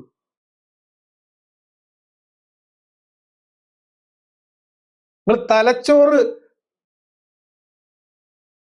തിന്നു തീർക്കുന്ന എന്തോ ഒരു കീടത്തെയാണ് നിങ്ങൾ നട്ടു വളർത്തിക്കൊണ്ടിരിക്കുന്നത്, നനച്ചു വളർത്തിക്കൊണ്ടിരിക്കുന്നതാണ് എനിക്ക് തോന്നുന്നത്. ശരിക്കും ആലോചിച്ചോക്കെ, ഇതൊക്കെ ഒരു ദൈവത്തിന്റെ ഇടപെടലില്ലാതെ ഇങ്ങനത്തെ നിയമം പറയാൻ പറ്റുമോ എന്ന് ഒരാൾ ചോദിച്ചാൽ എന്തൊക്കെ ചെയ്യാൻ പറ്റുക? നമ്മക്ക് കുറ്റം, നമ്മളൊക്കെ കുറ്റം ഇങ്ങനെ നോക്കുകയാണിത്. കുറ്റം ഭൂതക്കണ്ണാടി വെച്ച് നോക്കണോണ്ടാണ് നല്ലത് തിരയണം എന്നാണ്. ഏത് ഖുർആനിൽ എന്തിനാ ഈ കുറ്റം ഇങ്ങനെ നോക്കിയാണ്ടിരിക്കണേ? നല്ല എന്തെങ്കിലും ഉണ്ടെങ്കിൽ തെരഞ്ഞെടുത്തൂടെ എന്ന്. നല്ലത് തരണേ ഖുർആൻ തരണം. വേറെ എവിടെയൊക്കെ തരാം? പാലാരമെടുത്തൂരെ? ഞങ്ങൾക്ക് തെരഞ്ഞാൽ കിട്ടാനും മാത്രം കുറ്റം ഉണ്ടോ? ബാസിൽ ചോദിക്കുക, കുറ്റം മാത്രം ഇങ്ങനെ വിമർശിക്കാൻ എന്തെങ്കിലും കിട്ടുമോ നോക്കി കൊടുക്കണം. അങ്ങനെ നോക്കിയാലും കിട്ടരുതല്ലോ. ദൈവത്തിൻ്റെതാണെങ്കിൽ ദൈവത്തിന്റെ ഗ്രന്ഥത്തിൽ മനുഷ്യനെ വിമർശിക്കാൻ എന്തെങ്കിലും കിട്ടുമോ? ഖുർആൻ ദൈവികമല്ല എന്നതിന്റെ ഒന്നാമത്തെ തെളിവ് മനുഷ്യരിൽ വിമർശനാത്മകമായ ചിന്തയ്ക്ക് പ്രേരിപ്പിക്കുന്ന, മനുഷ്യർക്ക് വിമർശിക്കാനുള്ള ത്വര ഉണ്ടാക്കുന്ന നിരവധി സംഭവങ്ങൾ ഖുർആനിലുണ്ട്. ദൈവത്തിൽ നിന്നുള്ള അതീന്ദ്രിയമായിട്ടുള്ള ദിവ്യമായിട്ടുള്ള വെളിപാടിനെ വിമർശിക്കത്തക്ക എന്തെങ്കിലും ഉണ്ടാവും അതിനകത്ത്? ഉണ്ടാവും. എന്തെങ്കിലും പറയാം. മറ്റുള്ളവർ എങ്ങനെയെങ്കിലും കുറ്റം കണ്ടെത്താനാണ് നോക്കുന്നത്. എന്ത് ആയത്തിലും ഏത് വചനത്തിലും എങ്ങനെ മോശമാക്കി അതിനെ വ്യാഖ്യാനിക്കാൻ പറ്റും, വരികൾക്കിടയിലൂടെ വ്യാഖ്യാനിച്ചിട്ട് അങ്ങനെ കുറ്റം കണ്ടെത്താൻ പറ്റും എന്നാണ് അവർ നോക്കിയത്. ഇദ്ദേഹം നോക്കിയെന്ന് വെച്ചാൽ ഓക്കെ, കുറേ ഇസ്ലാമിനെ കുറിച്ചും ഖുറാനെ കുറിച്ചൊക്കെ കേൾക്കുന്നു, എക്സ് മുസ്ലിം എന്നൊക്കെ കുറേ വീഡിയോ കാണുന്നു. അപ്പോൾ ഇദ്ദേഹം സത്യമാണ് അന്വേഷിച്ചത്. എന്താണ് ശരി, ഇത് ശരിക്കും എന്താ സംഭവം എന്നുള്ളതാണ് ഇദ്ദേഹം അന്വേഷിച്ചത്. അപ്പോൾ ഇദ്ദേഹത്തിന് തോന്നി it is never possible for A human. ഒരിക്കലും ഒരു മനുഷ്യന് ഇത് പോസിബിൾ അല്ല. അത് തന്നെ 7ാം നൂറ്റാണ്ടിലുള്ള അത്രയും പരിമിതമായ ഒരു പ്രദേശത്ത് ജീവിച്ച ഒരാൾക്ക് ഇറ്റ് ഈസ് ഹ്യൂമൻലി ഇംപോസിബിൾ എന്നുള്ളത് അദ്ദേഹം എത്തുകയാണ്. അത് സത്യാന്വേഷണം നടന്നുകൊണ്ടാണ്. അദ്ദേഹം വേറൊരു മതത്തിലായോ ഈ മതത്തിലായോ എന്നുള്ളതൊന്നല്ല അവിടെ വിഷയം. അദ്ദേഹം അന്വേഷിച്ചത് സത്യമാണോ കുറ്റമാണോ എന്നുള്ളതിന്റെ അടിസ്ഥാനത്തിലാണ് അത് വരുന്നത്. സത്യം അന്വേഷിച്ചപ്പോൾ അയാൾ അത്ഭുതപ്പെട്ടു പോയി, ഇത് മനുഷ്യന് സാധിക്കുമെന്ന്. ഞാനും അത്ഭുതപ്പെട്ടിട്ടുണ്ട്. ഒരു മനുഷ്യൻ എങ്ങനെയാണ് കൂട്ടരെ ഇങ്ങനത്തെ ആയത്തിറക്കാൻ കഴിയുക? ഞാൻ സത്യത്തിൽ അത്ഭുതപ്പെട്ടിട്ടുണ്ട് പല ആയത്തും. അതിൽ ഏറ്റവും പ്രധാനപ്പെട്ട ഒരു ആയത്താണ് 33:50. വേറൊരു ആയത്താണ് 4:24. അത്ഭുതപ്പെട്ടു പോയിട്ട് ഞാൻ, ഒരു മനുഷ്യനെ കൊണ്ട് പറ്റുന്നതാണോ അതൊക്കെയെന്ന്. ആ അത്ഭുതം എപ്പോഴും എന്നിൽ നിലനിൽക്കുന്നുണ്ട്. ഇത് എന്തൊരു മനുഷ്യനാണ് എന്നതുകൊണ്ടാണ്. ഇതൊക്കെ ഒരു മനുഷ്യനെ കൊണ്ട് പറയാൻ പറ്റും, മനുഷ്യന്മാരോട് പറയാൻ പറ്റും ചങ്ങായിമാരെ എന്ന അത്ഭുതമാണ് എന്ന് മാത്രമേ ഉള്ളൂ. എന്തുവാടി ഫുഡ് കഴിച്ചോ? കളി കാണില്ലേ? അപ്പോ ഓക്കെ ബൈ. അപ്പൊ ആലോചിച്ച് നോക്കി, നിങ്ങൾ അത്ഭുതം കൂറി നിങ്ങൾ എവിടെ എത്തുന്ന ഞാൻ ആലോചിച്ചു. എന്നാലും എന്റെ ബസ്സിലാണെങ്കിൽ ഈ ഗതി വന്നല്ലോ. ഞാൻ പറയുകയാണെങ്കിൽ നിങ്ങൾ ചെയ്യുന്നത് തെറ്റാണ്. നിങ്ങൾ ഒന്നും കൂടി ഇതിനെക്കുറിച്ച് നിങ്ങൾ മനസ്സിലാക്കാനായിട്ട് ഞാൻ ഈ പറയണതും ഈ എക്സ് മുസ്ലിം അങ്ങനത്തെ കേസുകളുള്ളവർ വിശ്വാസധാരയിൽ പിന്മാറിപ്പോയവർ നിങ്ങളൊരു കാര്യം ചെയ്യും, വിശ്വസിക്കുന്നവർ വിശ്വസിക്കട്ടെ, നിങ്ങൾക്ക് താല്പര്യമില്ല നിങ്ങൾ മാറി നിൽക്ക്.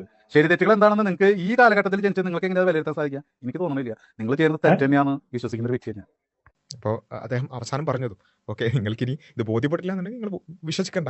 പക്ഷെ എന്തിനാണ് ആ സന്ദർഭത്തിൽ നിന്ന് അടർത്തി മാറ്റിക്കൊണ്ടും ഇവിടെ സമൂഹങ്ങൾക്കിടയിൽ ഭിന്നിപ്പുണ്ടാക്കുന്ന രൂപത്തിലൊക്കെ ഇത്തരത്തിലുള്ള പ്രചാരണങ്ങൾ നടത്തുന്നത്?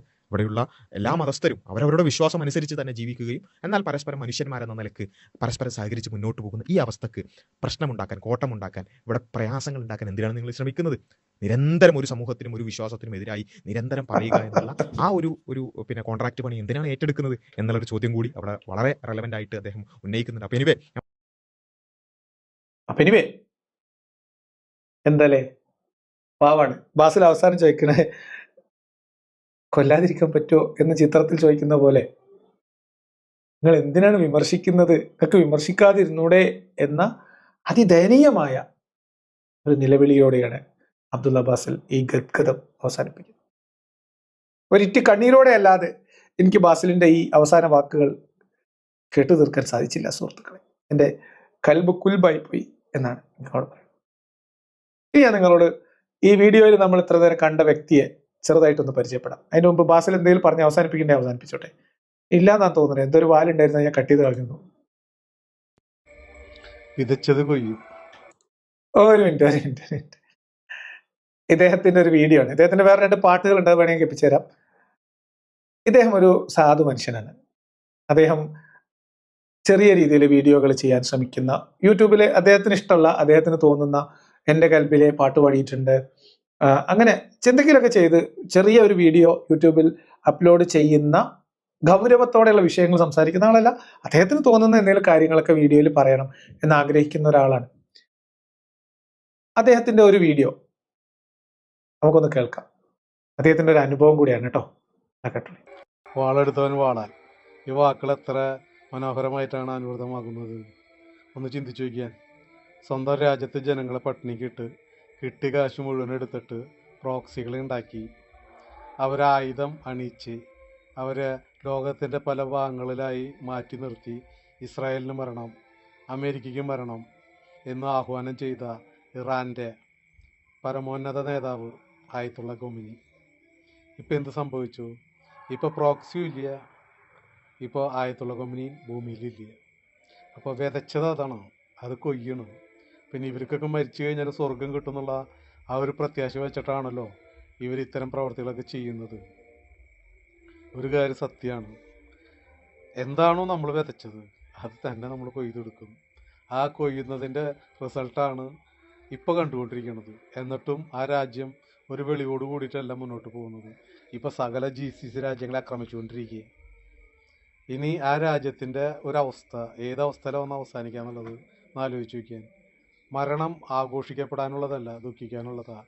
പക്ഷേ ഇറാനിലത്തെ ജനങ്ങൾ, പകുതിക്കും മേലെ ജനങ്ങൾ സന്തോഷത്താൽ തുള്ളിച്ചാടുന്ന വീഡിയോകളൊക്കെയാണ് നമ്മൾ കാണുന്നത്. അതായത് ലോകം വെറുക്കപ്പെടുന്ന ഒരു വ്യക്തിയായിരുന്നു ആയത്തുള്ള ഖൊമേനി. ഈ ഇത്രയും നല്ലൊരു രാജ്യത്തിന്, ഇത്രയും പാരമ്പര്യമുള്ള ഒരു രാജ്യത്തിന് ഈ പരുവത്തിൽ കൊണ്ടുവന്ന് എത്തിച്ചിട്ട് എന്ത് കിട്ടിയെന്നുള്ളത് മാത്രം ചിന്തിക്കാൻ വിവേകം അവർക്ക് ഇല്ലാണ്ട് പോയി. അതിൻ്റെ ഗുണം അവരനുഭവിച്ചുകൊണ്ടിരിക്കുന്നത്. ഇത് അദ്ദേഹത്തിന്റെ ഒരു അഭിപ്രായം പറഞ്ഞു കേട്ടോ. അദ്ദേഹം ഇസ്ലാമിനെ കുറിച്ച് നിരീക്ഷിക്കുന്ന പോലെ അദ്ദേഹം പിന്നെ ഇറാൻ സംഭവത്തെ നിരീക്ഷിച്ചു. അതിനുശേഷം അദ്ദേഹത്തിന്റെ അനുഭവം അദ്ദേഹം പറയുന്നുണ്ട്. അതുകൂടെ ശ്രദ്ധിച്ച് കേൾക്കാം. കാരണം ബാസിൽ പറയുന്നത് ഇദ്ദേഹം സത്യസന്ധമായിട്ട് അന്വേഷിക്കുന്ന ആ ഒരാളാണ് എന്നുള്ളതാണ്. ഇനി അദ്ദേഹം പറയുന്ന ഒരു കാര്യം പറയുന്ന കേട്ടോളൂ കേട്ടോ, അതുകൂടെ ഒന്ന് കേട്ടോളൂ. ഞാൻ ഈ വീഡിയോ ഇടാനായിട്ട് തുടങ്ങിയിട്ട് കാലങ്ങളായിട്ടുണ്ടെങ്കിലും എനിക്കങ്ങനെ ഒരു കാര്യമായിട്ടുള്ള ലൈക്കോ അങ്ങനെ കാര്യങ്ങളൊന്നും ഇതുവരെ കിട്ടിയിരുന്നില്ല. ഇപ്പോൾ ഇറാൻ ഇങ്ങനെയുള്ള വിഷയങ്ങളായിട്ട് കുറച്ച് ആൾക്കാർ നമുക്ക് വന്നിട്ട് കമൻ്റ് ഇടുന്നുണ്ട്. അപ്പോൾ ഓരോരുത്തരിങ്ങനെ പറയുന്നുണ്ട്, തന്തയ്ക്ക് വിളിച്ചു തള്ളയ്ക്ക് വിളിച്ചു എന്നൊക്കെ പറയുമ്പോൾ എനിക്കത് അത്രയ്ക്ക് അങ്ങോട്ട് കത്തിണ്ടായിരുന്നില്ല. എൻ്റെ അമ്മേ എന്ത് തെറിയ എഴുതി വിടണത്. അത് നാമധാരികളെ നോക്കുമ്പോൾ ഒക്കെ മുസ്ലിംകാരാണ് ഏറ്റവും കൂടുതൽ ഇങ്ങനെ തെറി കഴിക്കണത്. സാധ്യത എനിക്ക് വീഡിയോനെ നിർത്തി തരാമെന്ന് ആലോചിച്ച് ചെയ്യാൻ, അത് അമ്മതിരി തെറിന്ന് എഴുതിയിടുന്നത്. പ്രത്യേകിച്ച് ഇതൊരു റംസാൻ കാലമാണ്. നമ്മളെന്തായാലും തെറി പറഞ്ഞിട്ടല്ലല്ലോ വീഡിയോ ഇടുന്നത്. ആ പറയണതിനൊരു അഭിപ്രായമൊക്കെ എഴുതുക, അല്ലെങ്കിൽ എതിരഭിപ്രായം ഉണ്ടെങ്കിൽ പറയാം. ഇത് തെറിയെന്ന് പറഞ്ഞാൽ മതിയാ, സഹിക്കില്ല. പേറ്റ തള്ള സഹിക്കില്ലെന്ന് പറഞ്ഞ മാതിരി എനിക്ക് വിഷമായി. ഞാനിപ്പോൾ അത് എന്താ വേണ്ട, വീഡിയോ നിർത്തിയാലെന്ന് അറിയിക്കുന്നത്. നമുക്കിങ്ങനെ തെറി ഇങ്ങനെ കേൾക്കുമ്പോൾ എന്തോ പോലെ. എന്നാലും എല്ലാവർക്കും കിട്ടണതാണ്. ഇപ്പോൾ വീഡിയോ ഇടുന്നവർക്കൊക്കെ തന്തയ്ക്കും തള്ളയ്ക്കും മൊത്തം തെറി. എന്തായാലും കാര്യങ്ങൾ ഉഷാറായിട്ടുണ്ട്. ഞാൻ എന്തായാലും പേടിച്ച് പിന്മാറണില്ല. എന്തായാലും തുടർന്നും ഇങ്ങനെ എൻ്റെ അറിവിനനുസരിച്ചുള്ള വീഡിയോ ഇടണം. അപ്പോൾ അത് എന്തായാലും അവർക്ക് വിളിക്കാൻ പറ്റുന്നിടത്തോളം വിളിക്കട്ടെ. നോക്കൂ നിങ്ങള്, ഇദ്ദേഹം ഒരു സാധു മനുഷ്യനാണ്, ഒരു പാവം പിടിച്ച മനുഷ്യൻ. അദ്ദേഹത്തിന്റെ യൂട്യൂബ് ചാനലിന്റെ ഒരു ഡാഷ്ബോർഡാണിത്. അദ്ദേഹത്തിന്റെ ചാനലിന്റെ ഇതാണ്. 237 സബ്സ്ക്രൈബേഴ്സോ ആണ് ഞാൻ ഈ സ്ക്രീൻഷോട്ട് എടുക്കുമ്പോൾ ഇദ്ദേഹത്തിന്റെ ചാനലിലുള്ളത്. അദ്ദേഹം എത്ര വീഡിയോ ചെയ്തിട്ടുണ്ട്? 319 വീഡിയോ ചെയ്ത വീഡിയോകളുടെ എണ്ണത്തിന്റെ അത്ര പോലും സബ്സ്ക്രൈബേഴ്സ് ഇല്ലാത്ത അദ്ദേഹത്തിന്റെ വീഡിയോകൾ 10 പേര്, 20 പേര്, 30 പേര് ഒക്കെ മാത്രം കാണുന്ന വളരെ ചെറിയൊരു ഓഡിയൻസ് ഉള്ള